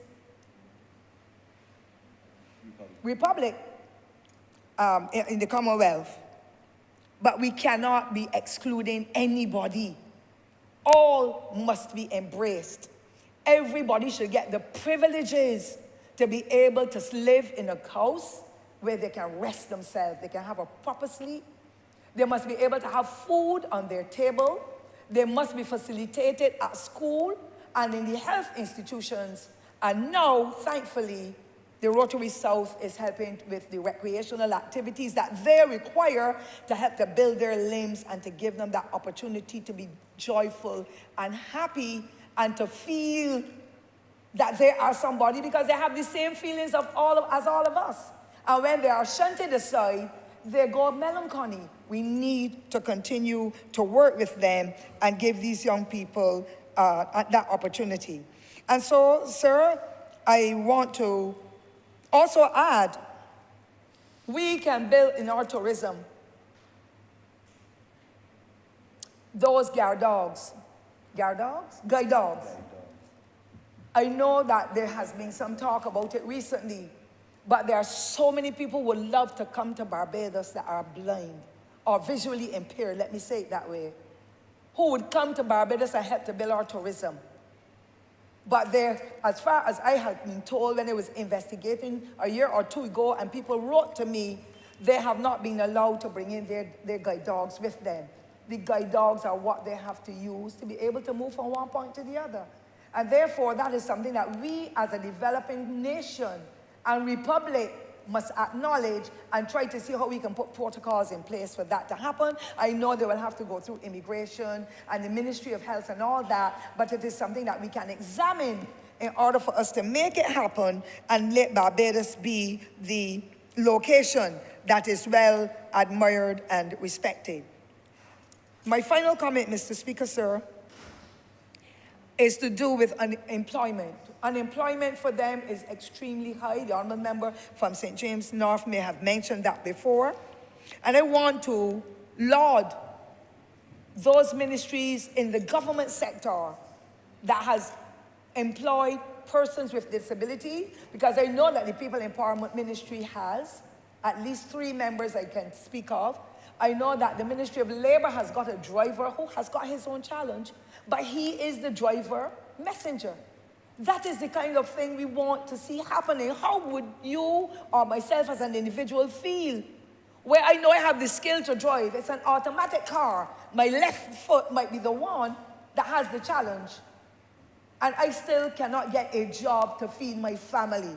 And therefore, that is an example that the government has set. There are some private entities that are hiring people as well. And therefore, I think it is important that overall, the business sector as well, look to see how best they can embrace and employ persons with disabilities, because it may be one hand that is withered. The next one can still operate the computer, because all I can do, Mr. Speaker, with my little stuff, whatever, because let's say, touch with my right hand. But if my left hand is withered, I may not be able to do it, but I can still produce in the job. I've seen people who try to pull down things off shelves from in their own homes with the same right hand that is good, and the left hand, then they hold it there and hold it closer to the bosom. We need to give people a chance. And unless we take that step, we cannot go any further. So, and therefore, sir, I want to highly commend everyone and to let those parents and guardians not be weary in serving their own. Do not be weary in doing it. The blessings do not come from mankind. You will get more curses than blessings from mankind, but the blessings come from Almighty God. And that is blood of your blood and flesh of your flesh. If the child is so far gone with the disabilities, there's some that the child care board. And the care that they get, Mr. Speaker, you would know, is beyond what we will do in our own homes. And I can understand that. But most of those parents still visit that institution and look after their children. Just to be there for them and to go back and tell the rest of the family, I saw Mary Jane today and she was looking and winking and smiling. Can't talk. Or any of the other institutions, for that matter, where those children will be, because their condition is so far gone, or so to the extent where the families don't have the resources or the wherewithal to work with them in homes, in their own home, and therefore they have to be in the institutions. I highly commend those workers who work with them and make sure that they get the opportunity to still be able to go forward. And I encourage this government, sir, this progressive government that I am a part of, and I'm proud to be here to continue to see how we can add to what is happening already to make the difference. I've got photographs, Mr. Speaker, of persons who have come to different locations, especially that ministry that we are in, and they are parking in those 3 reserved disabled spots. Able-bodied men and women. I haven't had the chance yet, because if I go back there any day at all, and I see them, I'm going to put them in the media. Because Barbadians have to learn respect, rules, and regulations.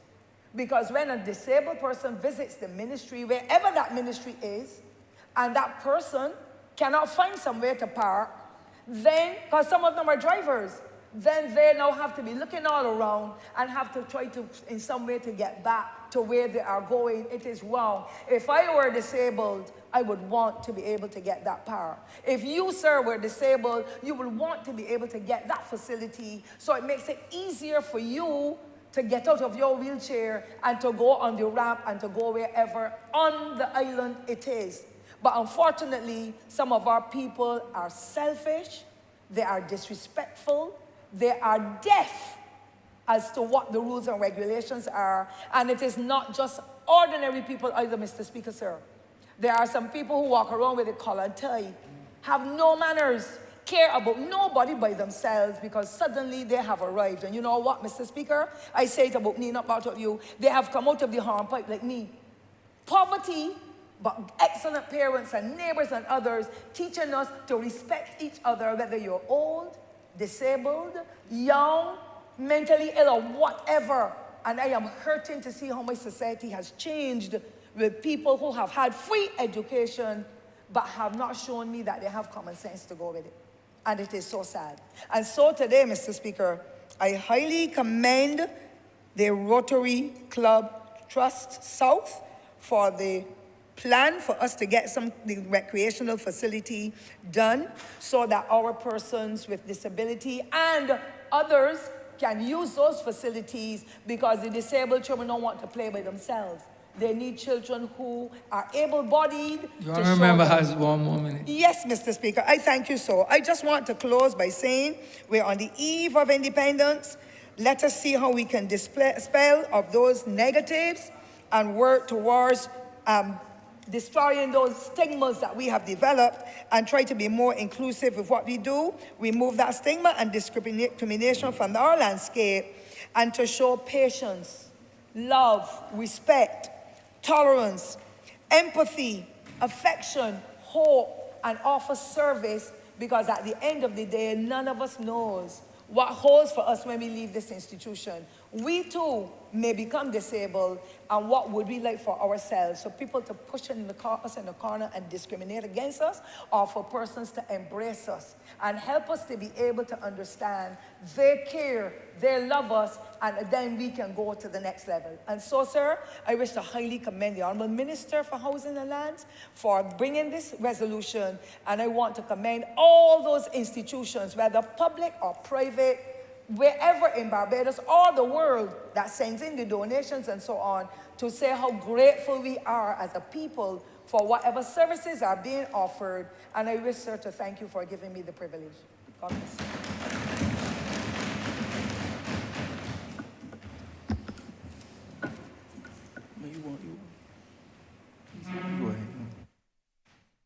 Honourable member for St. Peter. Thank you very much, Mr. Speaker. I almost used the word finally for your acknowledgement, but I'm thankful nonetheless. I also need to procure a pair of glasses. I want to begin my contribution, though, by speaking to the role of civil society in our country's development.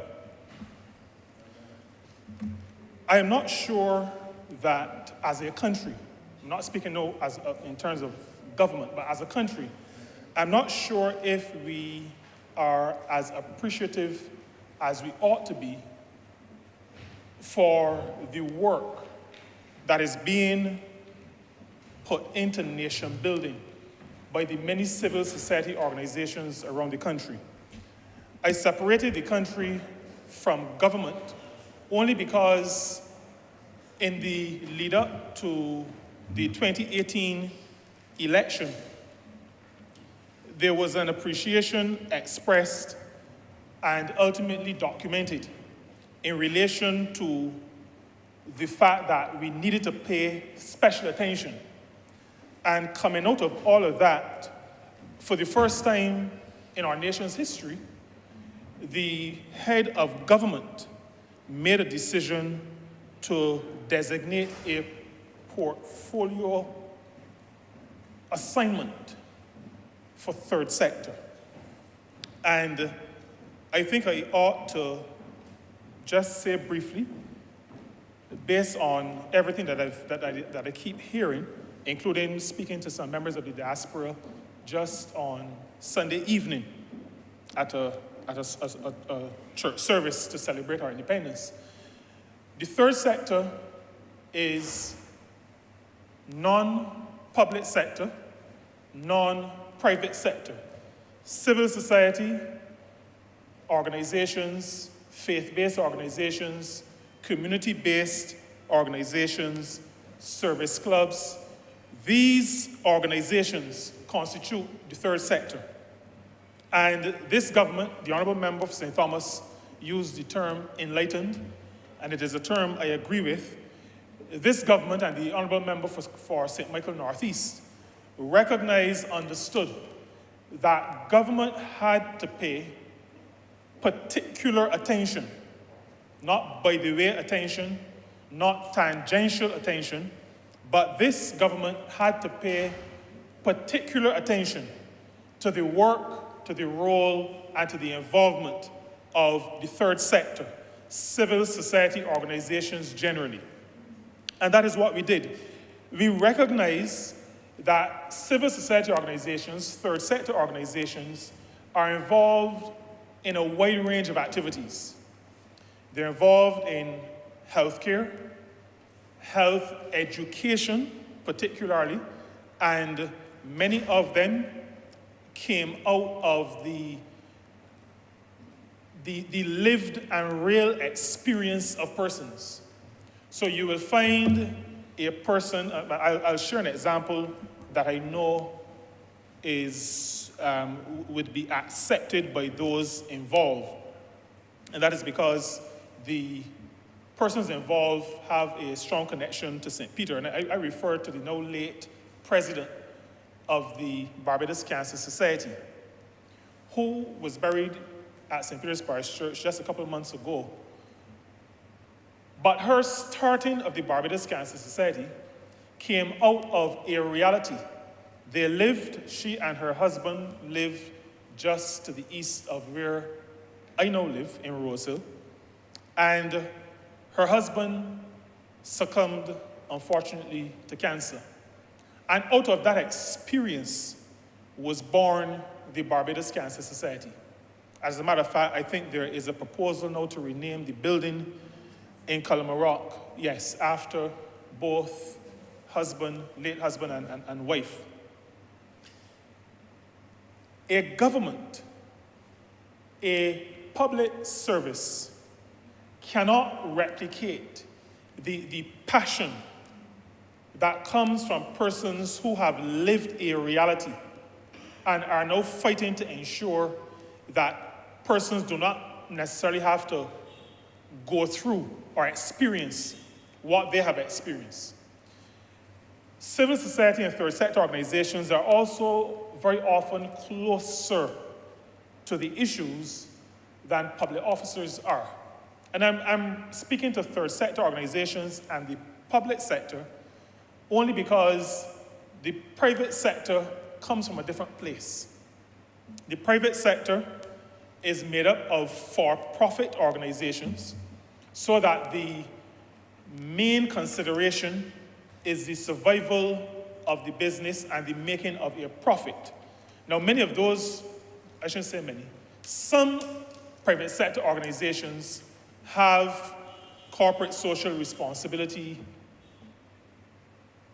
approaches, but corporate social responsibility is not the same as the passion and the approach that comes from a third sector organization, a civil society organization, or an enterprise that is now included in what is referred to as the social and solidarity economy. And so the passion comes from exposure to or having been impacted by challenges in relation to health. There are also third sector organizations that are into education more generally. There are those that are involved in community development, sports clubs. The Honourable Member for St. John is very familiar with many of those. Developing communities through homework activity, through sporting activity, general community development activity. And then there are those third sector organizations who are concerned with poverty alleviation, the provision of care, the provision of material assistance to persons in communities, persons who are less fortunate. My ministry, along with the ministry then headed by the Honourable Member for St. Thomas, had the privilege of working with third sector organizations in the aftermath of Hurricane Elsa last year. And what we were able to accomplish with the assistance of the third sector organizations, particularly the faith-based organizations and service clubs, we would not have been able to do without their active involvement. And so, Mr. Speaker, I share these things because what we debate today is not a new thinking by a third sector organization. It is what they do by their very nature. It is what they're set up to do, and those who are involved, it is what they have the passion to do. Now, the goal of nation building, developing a society, is one that is the purview of all of us, those in this honorable chamber and many outside of this honorable chamber.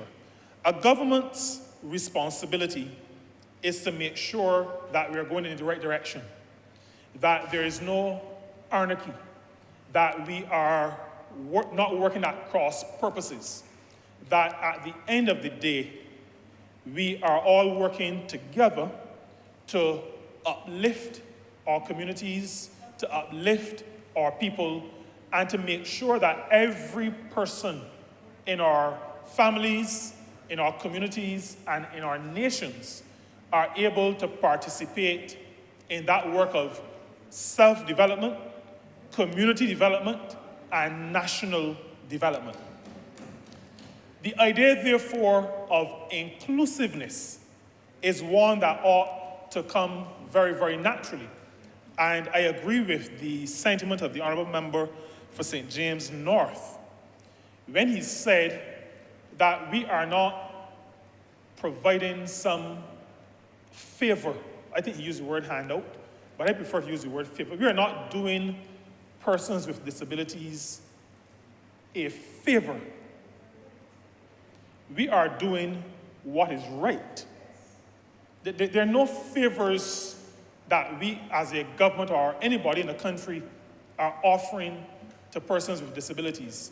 If we got to the point where we were doing them favors or going out of our way to do something to help them, we would be implicitly acknowledging or making a determination that there are some who are privileged and there are others who we need to have some kind of outside approach to.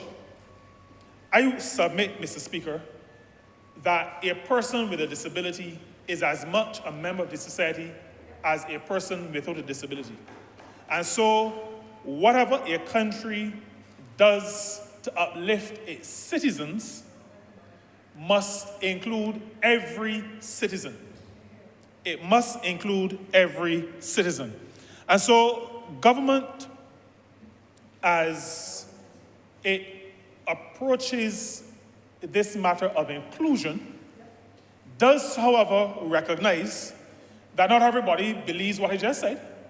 There are some who believe that, you can go down the road and if you have a little time, you can bring along some others, those who are not as privileged. And that comes out of an entitlement mentality. And there are people like that. And so government has a responsibility to do a number of things. This government has done, I'm just going to maybe mention about 2 or 3. We are in the process, so this is not done, but we're in the process of creating a legislative framework that will allow for the proper development of our third sector. There is a challenge in the world where, because of, and you are familiar with the terms, the whole matter of terrorist financing and all of those kinds of flows, bad people have been using these organizations to further their nefarious ends. And what has happened as a result is that organizations like the EU, the OECD, and some of these regional blocs and multilateral organizations have been very strong in terms of the rules that are brought to bear on third sector organizations. They have to jump through a whole lot of hoops to get anything done. And that is because, as I said before, there has been some misuse of these organizations, so that not every organization that promotes itself as operating legitimately in the space really does so. Now, I'm not sure that there are any nefarious ones in our country, within our jurisdiction, but that is the way it is internationally. And so Barbados has to bear the weight. And so what we are doing, attempting to do as a government, is to establish a framework that will allow for a certain level of government involvement to underpin the legitimacy of our third sector organizations. So some level of review, some level of government understanding what is happening within organizations, so that when we say this organization is a legitimate organization, the international community can feel a level of satisfaction that we have done some due diligence, we have a continuing monitoring, and that our word can be taken. The intention is not to take away the autonomy of these organizations or to say to organizations what they can or cannot do, but to act as almost a neutral third party that can vouch for the organizations. The idea also is within that legal construct, or that framework, to allow for an understanding of what government assistance, and I'm referring now to fiscal assistance, what government assistance could look like. Now, I'm saying fiscal assistance because many people associate the word incentives with bad speech. And there are those who do not believe that we should be given incentives. So I'm using the term fiscal assistance. A government has a responsibility to help organizations that need assistance and to get them to a point where they don't have to rely on government assistance. And many of our third sector organizations are small and will need some hand-holding. But Mr. Speaker, I submit to you and to this chamber that they deserve the hand-holding because of the work that they do. Many of these organizations are small, 1, 2, 3, 4 persons who have full-time jobs, but who are devoting their time to helping our community in some sphere of endeavor. A government has a responsibility to help these organizations along. Our ministry and our government has also been providing over the last, I would say, 3 years. COVID slowed us down for a bit, but our ministry and this government has been providing capacity building. We have trained many persons involved in the third sector, in management, governance, we call it governance, and we've trained in financial management. We've also done some training for third sector organizations in proposal writing. And I want to thank, well, I will thank, I don't just want to, I will thank UNDP for their assistance, and I also thank the International Labour Organization's regional office, sub-regional office in Trinidad, for their assistance as well. And they have been kind to us and have determined that they would partner with us in delivering this capacity building to these organizations that need it. Our government also reached out to third sector organizations to include them in the governance of the country. We established the Social Justice Committee, and the Social Justice Committee is made up of representation from the private sector, from trade unions, and from the third sector, civil society organizations. And I'm pleased, Mr. Speaker, that both organizations representing persons with disabilities are members of the Social Justice Committee.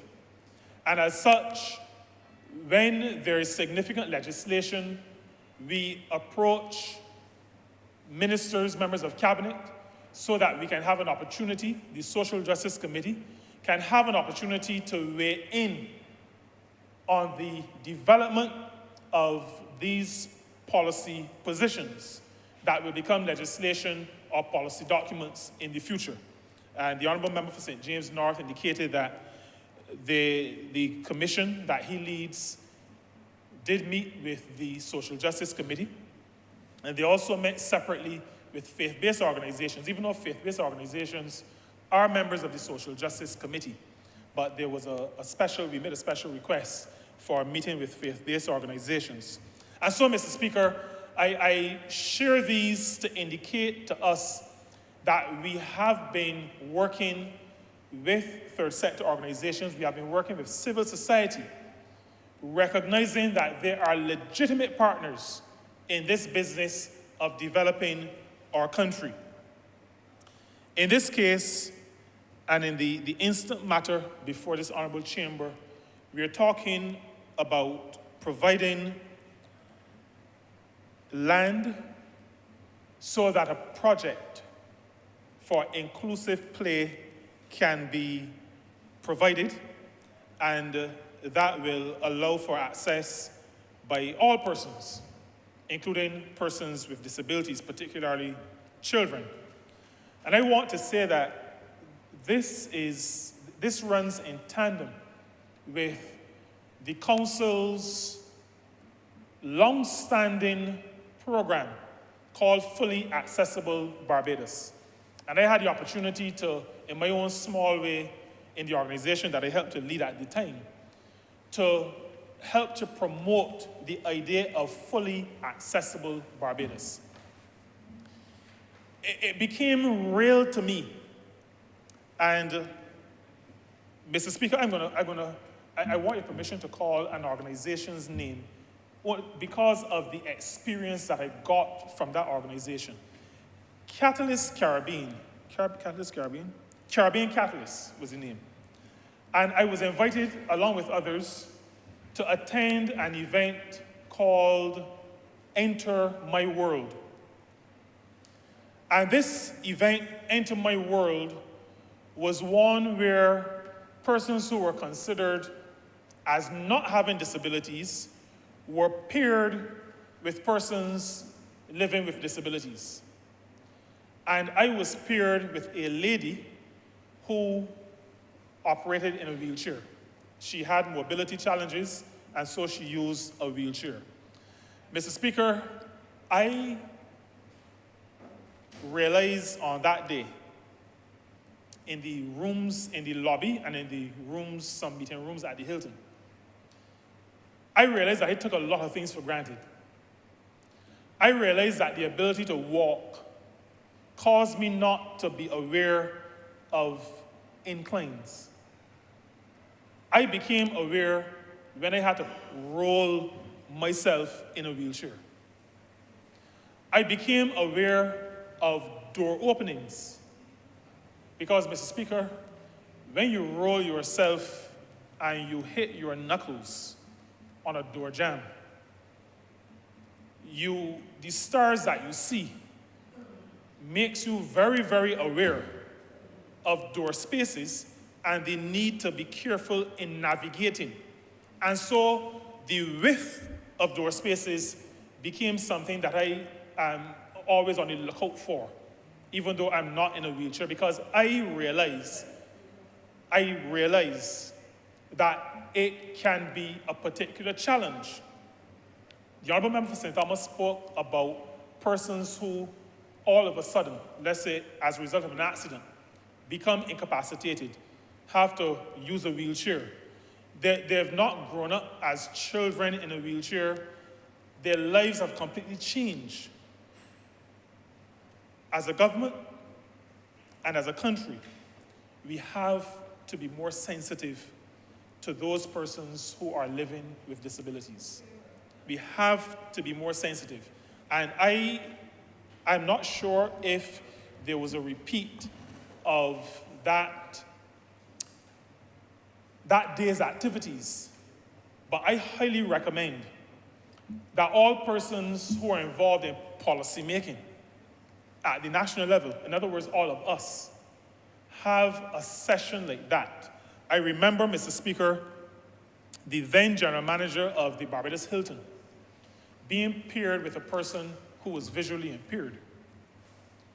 And after about 2 hours, asked for the blindfold to be taken off because he felt as though he was about to go mad.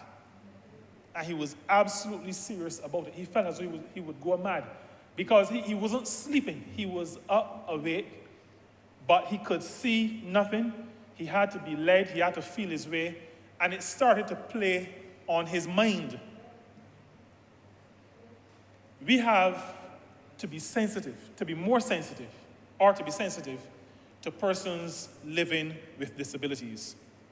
Fully Accessible Barbados is a program that calls for access in all areas.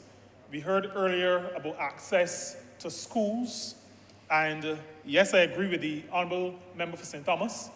The All Saints Primary School is in my constituency, and that primary school caters for persons with learning deficits, and it does it as part of a wider school, part of a very successful school, I may add. Successful academically, successful in sports, successful in a wide range of extracurricular activities. And so children in the All Saints, in the special unit, as a matter of fact, the class is not identified as a special unit. The class takes the name of the teacher, like all other classes.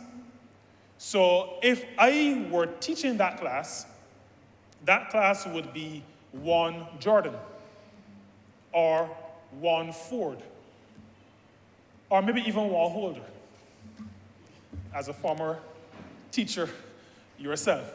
And so even the naming of the class helps with the idea of including these young people, these students, as part of the school population, and helps, yes, to remove some of the stigma that would otherwise be associated with persons who some people feel are so different that they have to be treated in some strange kind of way.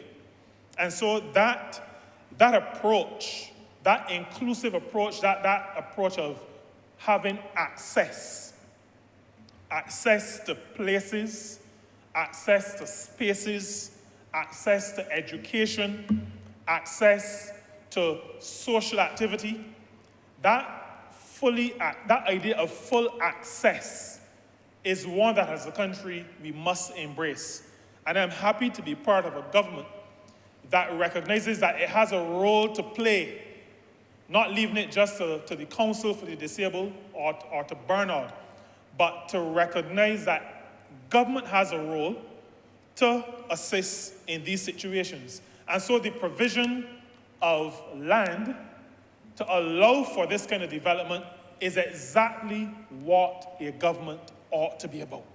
And this government, and I commend the Minister of Housing, and I commend all those who have been involved, because we know that this is a decision that we're just regularizing from a legal perspective, but all those who've been involved over the years in recognizing that government is a full partner in ensuring full accessibility for all its people, I commend them highly.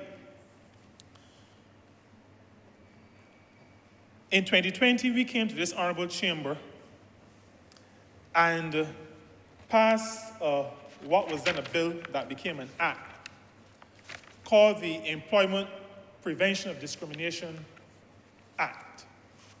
It is in force in this country, and I will wish to remind all those who are in the business of employing people that at Part 2, Section 3, discrimination is set out, is defined. And Mr. Speaker, with your permission, this has been passed here, so it's a document of the House, but a document created by the House.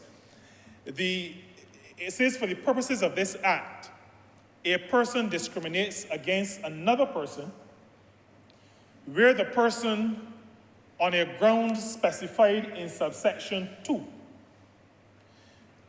Let me say that in subsection 2, one of those grounds is disability. Disability is one of the grounds mentioned in subsection 2. And so this could almost be reread to say, if a person on the ground of disability, directly or indirectly, whether intentionally or not, makes a distinction, creates an exclusion, or shows a preference, the intent or effect of which is to subject the other person to any disadvantage, restriction, or other detriment. This is the definition of discrimination as it relates to persons with disabilities. The law recognizes that not everybody can do everything. It recognizes that sometimes there are specific skill sets that are needed, occupational requirements.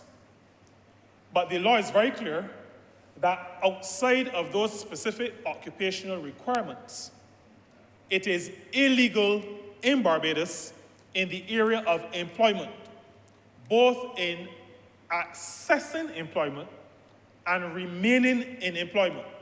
It is illegal to discriminate against anybody on the grounds of a disability. This government passed this act because this government is committed to ensuring that all of our people can participate fully in governance, that all of our people can participate fully in the development of the country, and it recognizes that all of our people need to be able to access in every area of activity, access every provision that is available for persons in this country. This is the government that I'm a part of. This is the government that I am proud to be a part of. Mr. Speaker, I had the privilege, and it really was a privilege. So I shared my experience in Enter My World. The second and last experience I'll share is that in September, I was invited by the Barbados National Council for the Disabled to the media launch of something called Fully Accessible Barbados Deaf Ambassadors Project.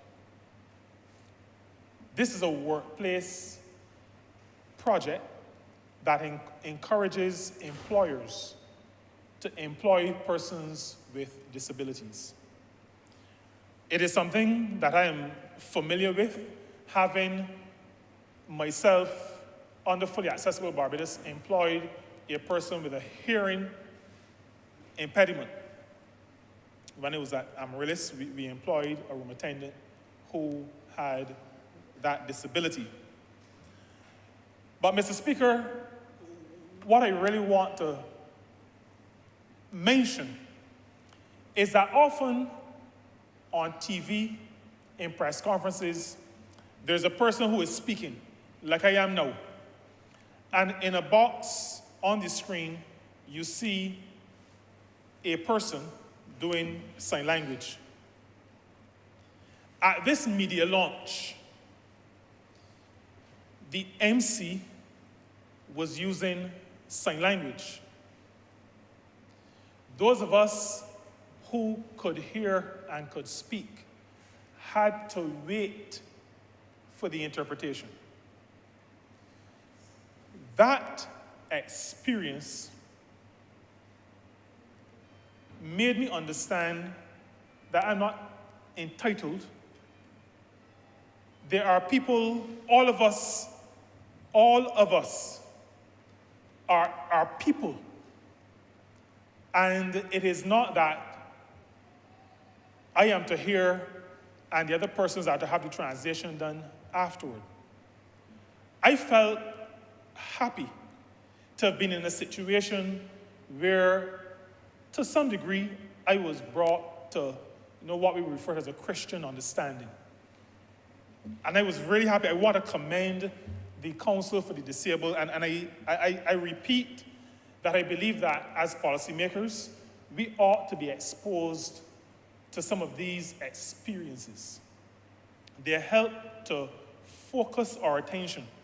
They help to allow us to be able to understand those who may not be like us, but to understand that there is an equality, an inherent equality, a God-given equality that causes us, that ought to cause us to see each other as equal, to see each other as deserving, not to feel that we are doing anybody a favor, but to recognize that each of us has a responsibility to every other one of us.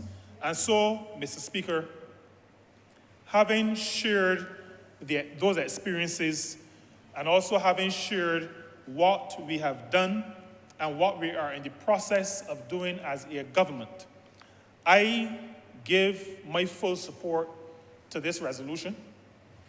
I give my full support to the fact that service organizations in this country are still of the mind that they have a significant role to play in our development. I commend all third sector organizations. In this particular regard, I commend service clubs, and specifically the Rotary Club of Barbados South, I think it is, using the trust that has been set up. And I encourage them to continue the work that they have been doing for a long time. Rotary and all service clubs and all third sector organizations, continue the work. Continue with the understanding that they already have, that praise may not come from human beings. But, Mr. Speaker, as a Christian, I have to say to them that he who gives the ultimate reward is taking note of their good deeds, is taking note of their reaching out to those who may not be able to help themselves in every way, and their reward will be sure. I commend this resolution to this honorable chamber.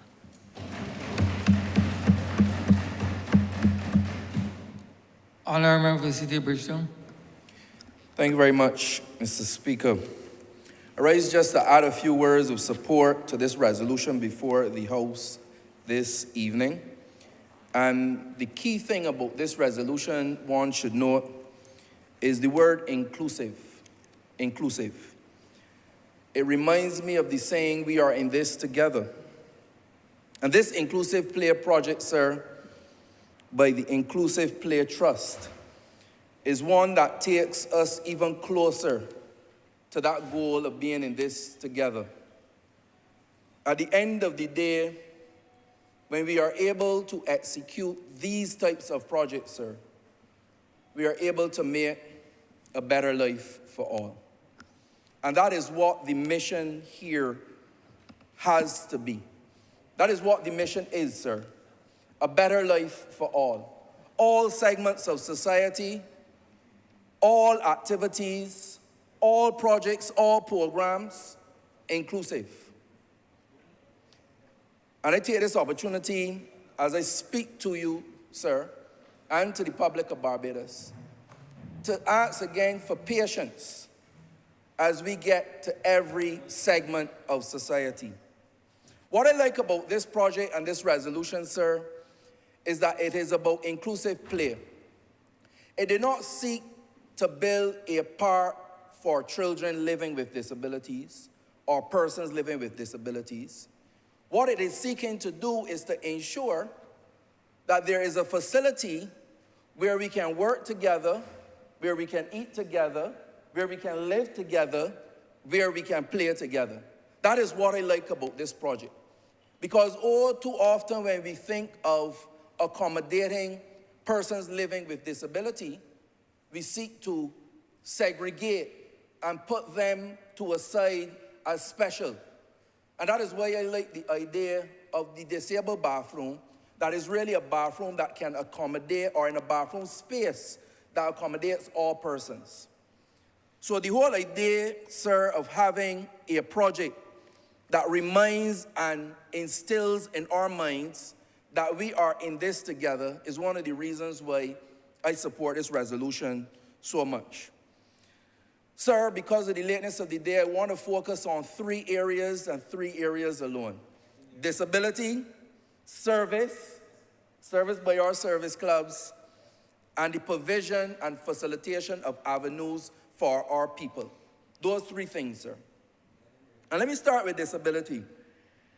I am happy to know that the disabled and the able community will have a space in the very short future to work and play together, to work out, to exercise, to breathe, to live, to recreate. And I am sure that if not the majority, all of the society would applaud such a venture. Should be no controversy over this. We can all agree that this is a noble, needed, and much appreciated venture by the Rotary Club of Barbados. I believe that this is another step, as I said earlier, to bring us to a place where we have a truly fully accessible and inclusive society. And we have to consider the other things around, because it is not good enough to say, okay, we build a park. There are some other things we need to think about. And I want to use my opportunity on the floor this evening to highlight a few of them, and transport being one of these issues.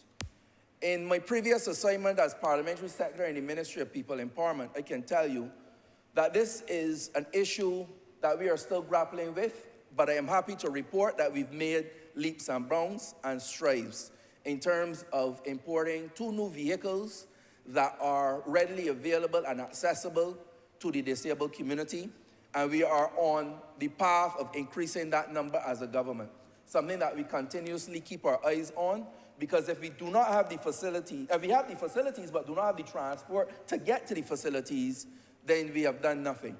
So transport is one I want to highlight. Another thing I want to talk about is the unkindness meted out to those living with disability.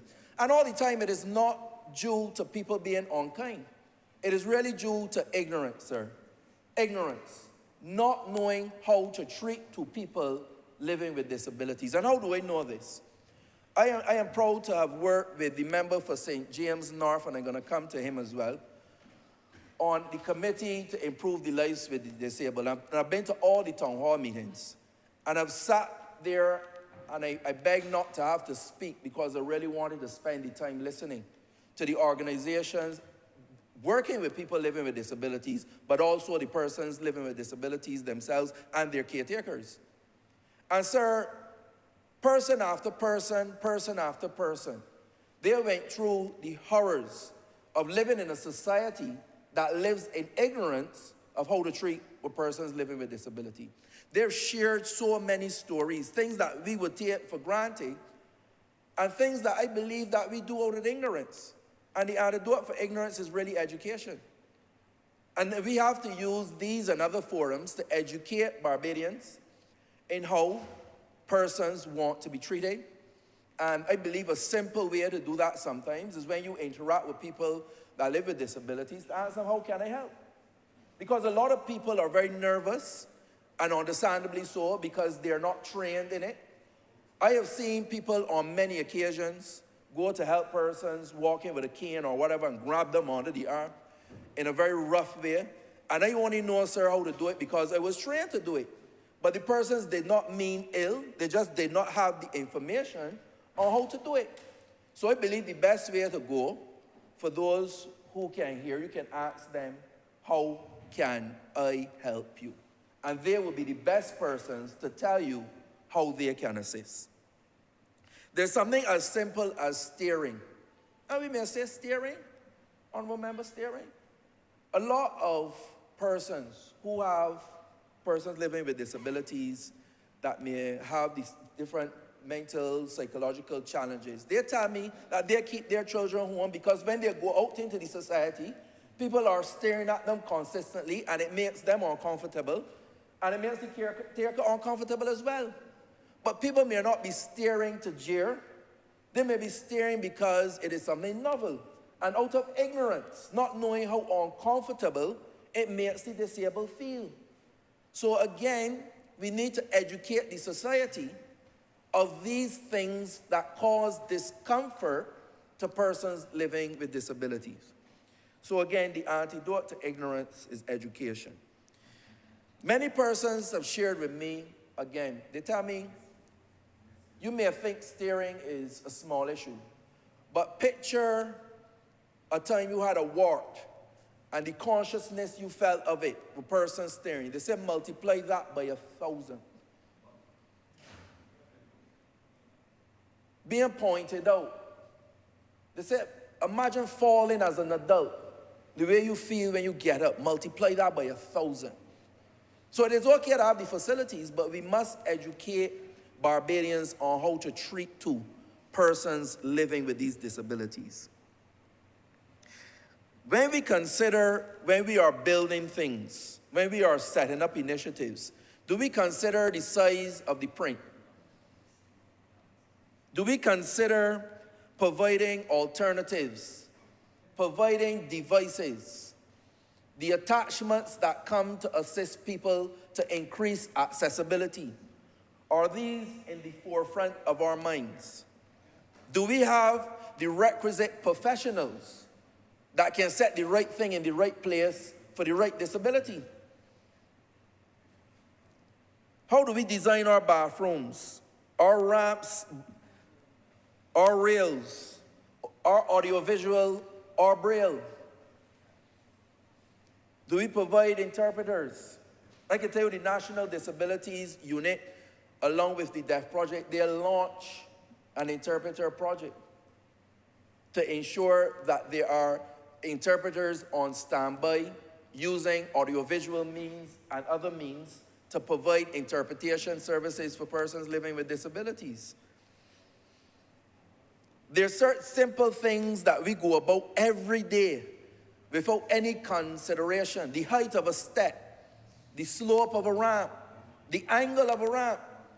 These are things that even me, Mr. Speaker, only was made aware of because of my work with the National Disabilities Unit in the Ministry of the People Empowerment. Some of these things I would have been aware working with a former colleague of mine, a late moderator. He really educated me to things that we never give thought to, particularly those disabilities that are not so readily seen.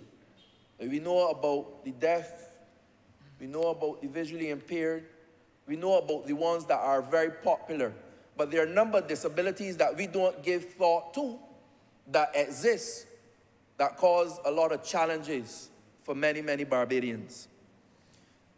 The fact remains, sir, that the last census tells us that we have over 15,000 disabled Barbadians in this country, and the number could be higher. And these are things we have to give thought to.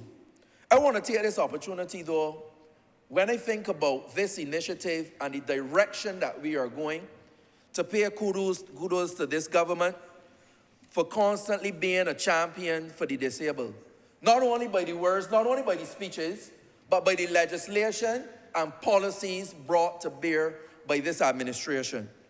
I obviously want to thank the Honourable Member for St. James North, who has been at the apex of championing the rights of the disabled for many, many years, and not do it really as a portfolio, but he does it from his heart. He does it genuinely, he does it fulsome, he does it comprehensively, and he has been doing it, sir, from the time I remember myself. And I really want to commend him for that. The Honourable Member, Minister for People Empowerment, the Honourable Member for St. Michael South, he has hit the ground running as Minister in the Ministry of People Empowerment, and he has placed disability at the top of his priorities by word and by deed, by policy and by program. So again, I want to use this opportunity to commend him as well.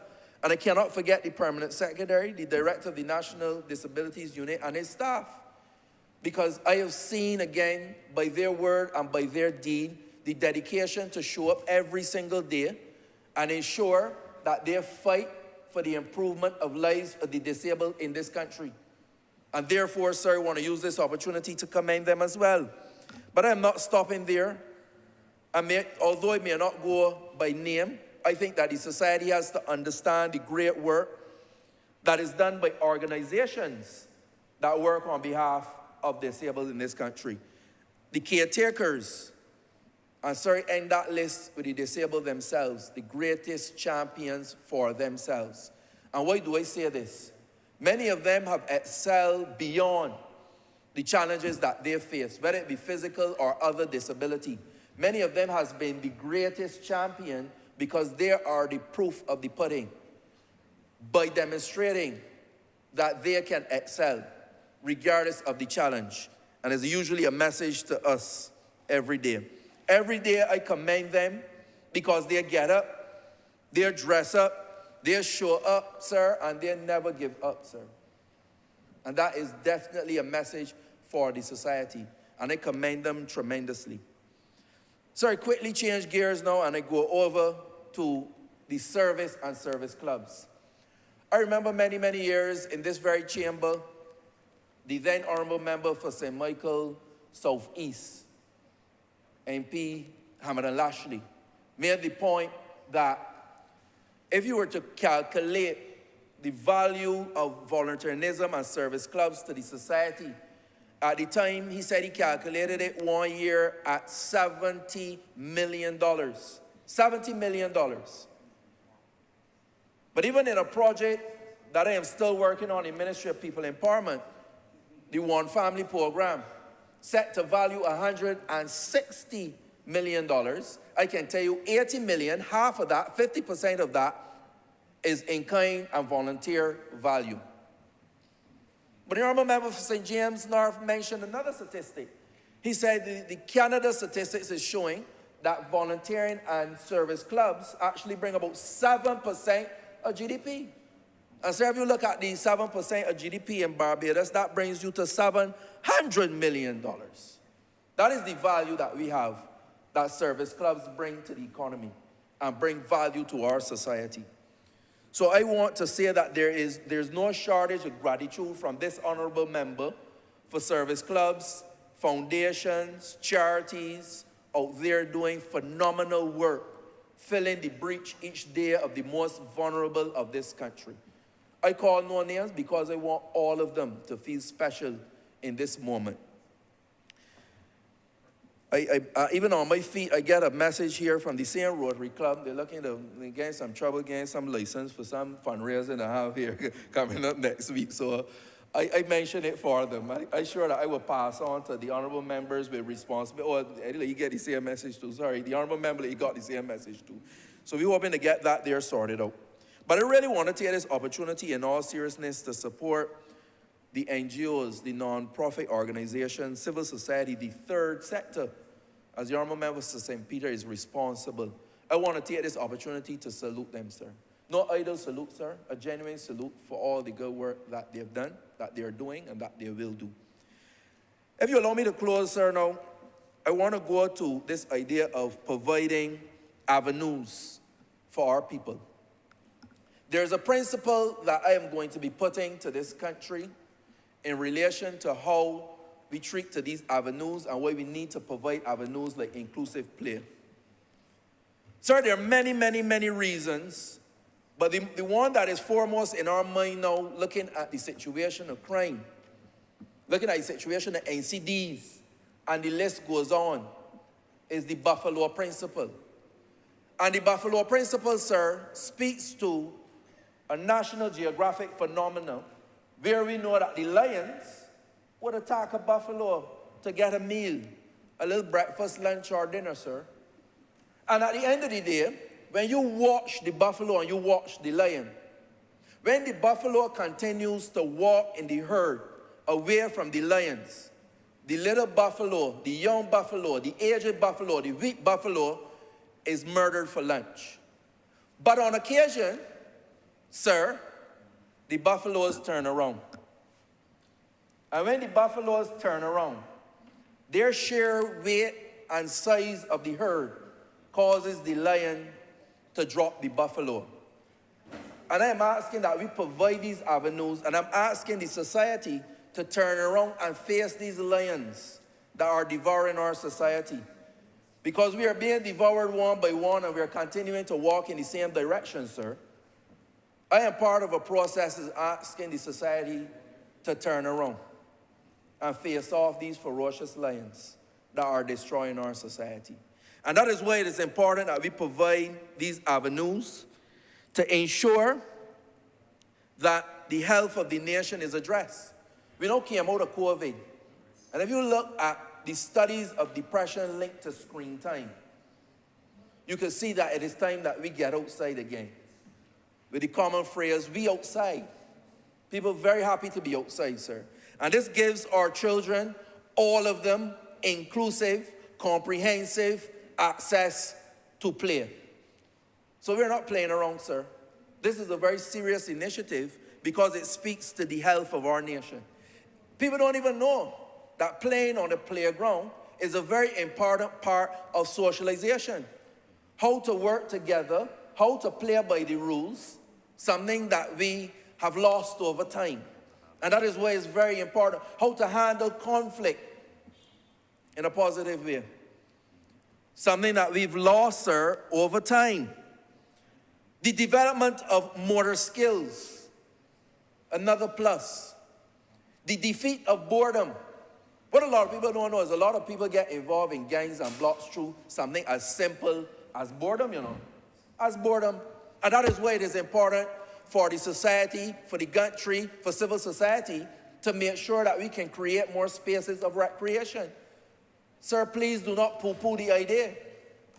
This is a very, very important initiative, and I hope that this is the snowball that causes a number of other service clubs, private sector, and government to understand that we need to increase exponentially the number of avenues, particularly for our young people, but for all of our people.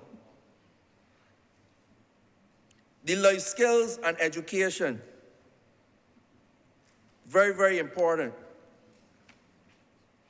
No disrespect to the honorable member for St. Philip West, but what we call real education. What happens in school, sir, is called schooling.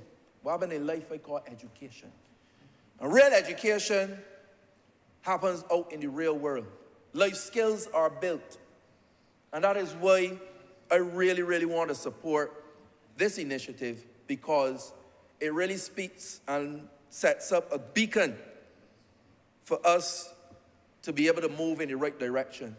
Last night, sir, after my second last Zoom meeting, I made my way to Green Park Lane. And during my exchange there for a number of young men, I came to the conclusion that one of the ways we fail society is to provide some avenues. I was speaking to a top athlete, top cricketer, and a top sportsman. 3 out of 7 young men. And when I say a top, sir, I'm talking about the national level or West Indies level. That's the level that I'm talking about. So it caused me to recommit to being part of the solution. All the time in my life, I have spoken about the fact that too many people like to curse the darkness, but they don't like to light a candle. I got to talk about lighting the LED now, because we're in 2022. But you got to turn on the LED, sir, and we are part of that process. So in closing, my message is that at the end of the day, a truly all-inclusive society should be a society where every single time we are doing something, it should be able to accommodate all people so that there are no special cut-offs for particular groups. That we have the requisite professionals from the design phase to ensure that all can be accommodated so that we will not have to hurt our head after building. Do we have on the ramps? Do we have on the rails? Do we have the right bathroom facility? That it will become part and parcel of everything we do. It becomes second nature. So we don't have to be scratching our heads and wondering and amending and adjusting and retrofitting.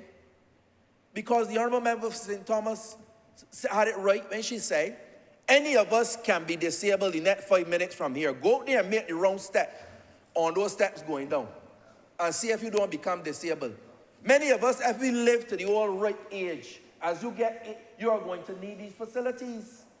So do not think it is only about persons who have disabilities today or the elderly today. This is about all of us.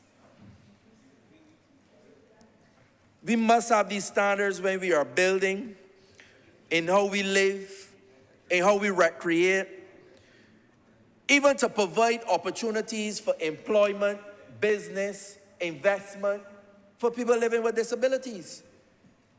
We have to ensure when we are talking about an all-inclusive society that these are things that we pay attention to. And sir, in those short words, that is why I support this resolution, and I call on the society to do like the disabled, to get up, dress up, show up, and never, ever give up. Sorry, thank you, and I give this resolution my full support. Honourable Member St. George South. Thank you, Mr. Speaker.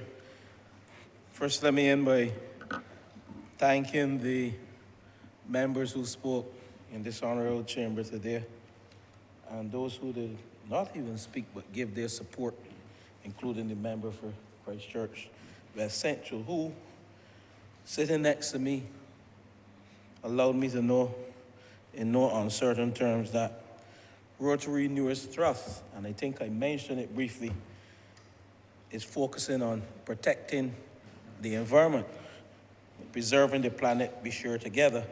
And I know for the member for Christchurch West Central, if I know him very well, he would like all of the funding from Rotary to go towards protecting the environment, knowing him. But I just wanted to put that in as a little plug because he did share some wonderful insights into the work of Rotary as well, even though he didn't speak. And that's the dynamic nature and the breadth of knowledge we have in this Lord Chamber when we come to this place on Tuesdays and sometimes on Fridays. Even though you don't hear members, they're very supportive in giving you insights and certain intellectual stimulation that you take your discourse even to a level that you didn't intend to. But Mr. Speaker, this debate, and I said earlier, and I want to end before I publicly thank the Rotary again.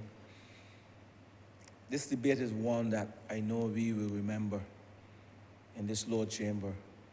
And indeed, the work of the Advisory Committee on Disability, as we seek to bring legislation to this Lord Chamber and to the upper chamber, as we seek to build out our policy as it relates to treatment of persons with disabilities, and as we inculcate and educate our young people, because the future of any country is within the youth. And as the member for St. Philip West spoke so eloquently in her brief remarks, there is tremendous synergy between education and that critical topic of disability. And I want to thank her for mentioning some of the areas that the Ministry of Education is focusing on, because without teachers who understand what we have to do in the education system with persons living with disability, then as we seek to build out a country that not only caters for, but respect. And I think that was the word that she used in her presentation that stuck with me, and I made the note. Respect for people with disability and their parents is paramount in this country. I don't want to go into any more debate, but I want to end with those few remarks.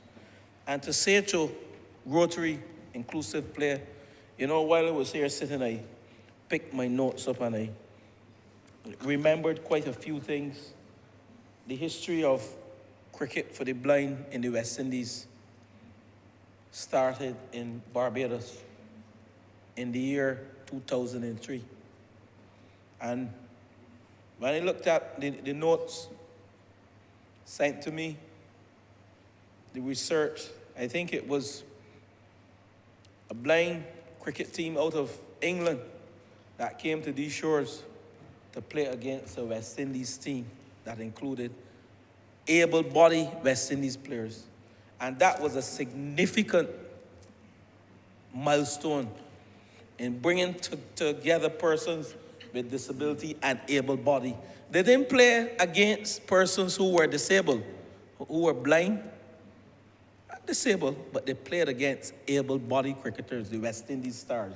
And that was a significant milestone in the history of blind cricket in the West Indies, and it started here. Mr. Speaker, I heard the marathon presentation of the member for St. Thomas. And in all fairness, if you want someone to bring you back to earth, with respect to how we as a people ought to operate, not only in these chambers, but how we treat people generally, we have none other but exemplary leadership in the member for St. Thomas. As we, you know, when I speak to her about her, I get very emotional because of the love that I have for her. Coming to office as a young boy, and she guided me, and she keeps telling me that she's leaving office, and it pains me to know that I might be in these chambers. I will be in these chambers for a long time. I know that. But the will of the people of St. George, they will send me back here, yes? And they know why. Those who are disabled and those who are able. But the member for St. Thomas, she keeps telling me she will not be here much longer. I don't know. I still think she has a lot of energy. She's able-bodied. And I would like to see her remain in these chambers for a little more time so she can do the necessary presentations that she did today to the people of this country. I also want to thank the member for St. James North again, who spoke. And as usual, he speaks on this topic without notes. He understands this topic exceptionally well. I want to thank you. I spoke glowingly of you earlier, and I want to thank you for your presentation today. It was indeed one that will be remembered in these chambers, and you will be remembered as a champion for this government, for the people with disability. As usual, the member for St. Peter is always dynamic. And during his presentations, we all sit and listen. And of course, he introduced the phrase, the third sector. While the service clubs are part of the third sector, he took it to another level. And while wrapping up, I must recognize not only the Rotary Club, but there are other service clubs in this country. And I must at this stage mention the Sandy Lane Youth Charitable Trust. It would be remiss of me to close this debate without mentioning the Sandy Lane Youth Charitable Trust, who not only help persons with disability, build schools, focus on education, but indeed, I think it's a member for the city who said, we can't do it alone. We don't have the funding to do it alone. And that's why we need the third sector. And that's why, with our leadership by the member for St. Michael Northeast, we have been able to energize and gather resources through philanthropic drives, through humanitarian service, whatever, to help build out various sectors of this country. And let me add to the other third sector, the Maria Holder Trust. And my dear good friend, who's the chairman of the Eden Lodge Youth Charitable Trust, I can't forget him, because it is only recently that he sent a letter to me with respect to, and in his letter to me, he said he would like to address at least 3 persons with disabilities for the Christmas season this year. And don't let us forget the work that is done by the Eden Lodge Youth Charitable Trust as well, another third sector. So, Mr. Speaker, and members of this Lord Chamber, we mentioned the Rotary Club of Barbados South and this Rotary Inclusive Play, a recreational facility that will be built at the Garfield Sobers Complex, But don't let us forget the work of the other Rotary clubs, Rotary Barbados and the Rotary Club West. Those are other service Rotary clubs who do similar work and the same type of work. There's one event annually put on by my club, the Rotary Club of Barbados, called Carols by Candlelight. And if there's one time of the year that you see persons of different abilities, varying abilities, the disabled, the able-bodied, the elderly, all types coming together at that lovely place, Ilara Court, where we entertain the Rotary Club of Barbados for 5 hours and spread joy in the Yuletide season. And that is one of the events that I enjoy. And as a Rotarian, a former active Rotarian, because some of us are not active anymore because of the duties we do in these chambers. But once a Rotarian, always a Rotarian. So, Mr. Speaker, the Kiwanis, the Lions Club, don't let us forget, and I think my dear friend, the member for St. James North, he is a member of the Lions Club. North it is? Bridgetown, and for many, many years. So he understands the work of service clubs. And in closing, let's hope, and I said earlier, that other private sector organizations see the wisdom in making Barbados fit making Barbados ready, making Barbados one of those countries that people emulate in the area of sports tourism, in the area of employment opportunities for the other 90% of the persons with disability. I almost forgot to thank the champion of it all, the member for St. Michael South, who spoke as dynamic as he always does in this lower chamber. And he has the role to bring the legislation and the recommendation from the chairman of the committee, the advisory committee, to these chambers.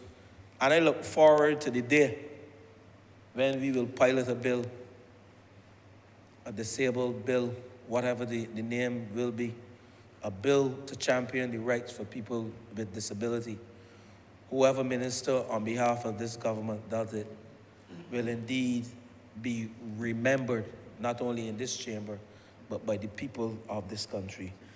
And Mr. Speaker, yeah, I spoke to St. Philip last already, education. And Mr. Speaker, let's hope that the building of this project don't take 10 years. Let's hope that the Rotary Club of Barbados, no, the Rotary Club South, sorry, execute this project within the next year or two, because I know many families have messaged me today thanking us for bringing this resolution to the chamber, Rotarian and non-Rotarian.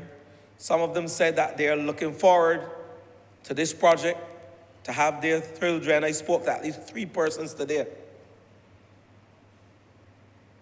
And indeed, this government will continue to champion the cause and causes of persons, whether they're able-bodied or persons with disability.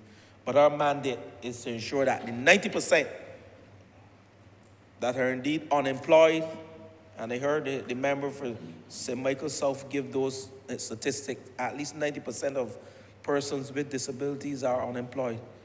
We indeed have to set a target to ensure, I don't know what that target is, but I will leave it to the member for St. James North as he leads that advisory committee.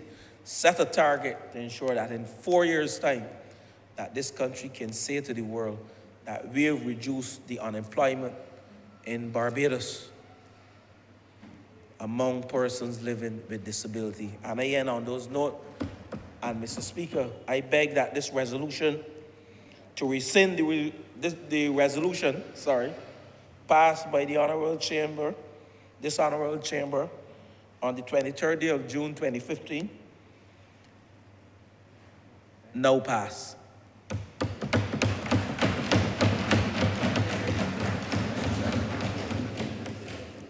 The question is that this resolution do now pass. All those honourable members in favor, please say aye. Those against, please say no. We think the ayes have it. This resolution stands passed. Order number 7, sir. In the name of the Honourable Minister of Housing, Lands and Maintenance, to move the passing of a resolution to approve in accordance with Section 5 of the State Lands Vesting and Disposal Act, Chapter 225, the lease to the Rotary Inclusive Play Trust, a charity registered as charity number 910 under the Charities Act, Chapter 243, of a parcel of land, the property of the state, situate at Garfield Sober Sports Complex, Upton, in the parish of Christchurch in this island, for the construction and development of a recreational facility for children with disabilities. Honourable member St. George South. And I beg that the resolution to approve the State Lands Vesting and Disposal Act to lease to the Rotary Inclusive Play Trust a parcel of land, 25,000 square feet, which is the property of the state, situated at the Garfield Sobers Sporting Complex, Upton in Christchurch, in this island, for the construction and the development of the recreational facility for children with disabilities, now pass. Question is that this resolution do not pass. All those honorable members in favor, please say aye. Those against, please say no. Meeting the ayes have it. This resolution stands passed. Honorable Leader, Government Business. Thank you, Mr. Speaker. With that, we have come to the end of today's sitting. I beg to move the adjournment of the House until the 6th of December at 10 a.m., Mr. Speaker. But in speaking on the adjournment, since we will not be here next week, I want to take this opportunity to wish all Barbadians a happy independence. We celebrate 56 years of independence. It is by no means a small achievement, and one that I think all Barbadians must be proud of. We are also celebrating this year as well our first year of being a parliamentary republic, a journey that would have started almost 2 decades ago in terms of discussions at the Constitutional Review Commission, and one which I believe we were able, once we announced in 2020, to be able to make those discussions a reality last year for the very first time. There are a number of activities, Mr. Speaker, that are planned over the course of the next few days. We've had certainly a month-long set of activities to celebrate both Independence and Republic Day. And that will continue certainly over the course of the next few days. We have a Thanksgiving service where we give thanks for all who have gone before us, but also thanks for the blessings that have been bestowed on our nation and for the leadership that we've had over the course of these 56 years by respective administrations to be able to get us to this point. And certainly at that Thanksgiving service, I'm sure that we will be asking the Almighty Father, whatever he may look like to many of us, to ensure that he is able to guide us for another 56 years and beyond in due course. We also have on the Independence Day the usual parade. Let me take this opportunity, Mr. Speaker, to remind all Barbadians that this is the first year that we are obviously coming out of COVID, that we're actually being able to have the full pomp and fanfare of the Independence Parade. I know that all those who usually participate are going to be very excited about being able to see the parade. It's certainly a sight to behold. It is a sight that not only Barbadians enjoy, but I think all persons abroad as well enjoys taking that opportunity to see all of the military forces on display as well. I am also mindful that in the last few years we've introduced something called the leadership badges, where we take that opportunity to highlight a number of our young people who have done extremely well in terms of leadership in their respective schools, in their communities, and we are pleased to say that this year we will have the same cadre of persons coming forward from amongst our youth to be honored in this particular celebration. It is certainly a sight to behold, sir, to be able to have our young people there with us to recognize them in that particular way. And I know the first year that we did it, I think all of us were particularly proud of the moment to be able to see children across the spectrum. And I note that we did a resolution today on inclusivity and persons with disabilities. And I'm also told that again this year that we will have children from the special needs institutions present to also demonstrate that they too are leaders in their own right as well. The other event, sir, that is also on the cards is the huge Independence Day concert, which will come in the afternoon after the Independence Parade. We felt this year that it would give us the opportunity to not only have people celebrating within their communities, but also to do a national event showcasing the best of Barbados and what Barbados has to offer. And we want to encourage Barbadians to come out and to celebrate. Certainly all of us will be there with all Barbadians. It is an inclusive event.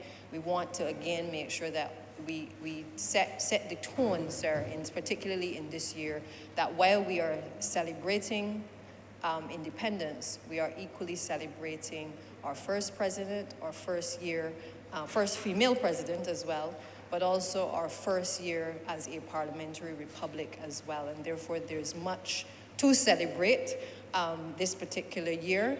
And therefore, I'm asking all Barbadians to be able to come out and to enjoy in the festivities and the celebration of this year.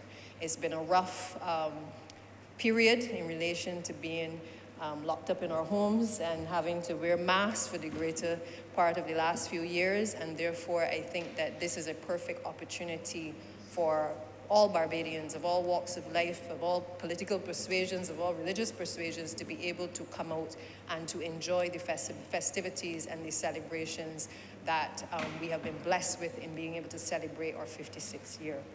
So, sir, I want to say thank you to all of the staff here. I hope that they too enjoy the independence celebrations, and to you, Mr. Speaker, as well. And really to say to all Barbadians that we are one Barbados. That is the message certainly of this administration. We try to make sure that we are inclusive in everything that we do, recognizing not just the past, but also the present, but also looking to the future as well. That is the way and the way that we understand it, Mr. Speaker, and that will not change.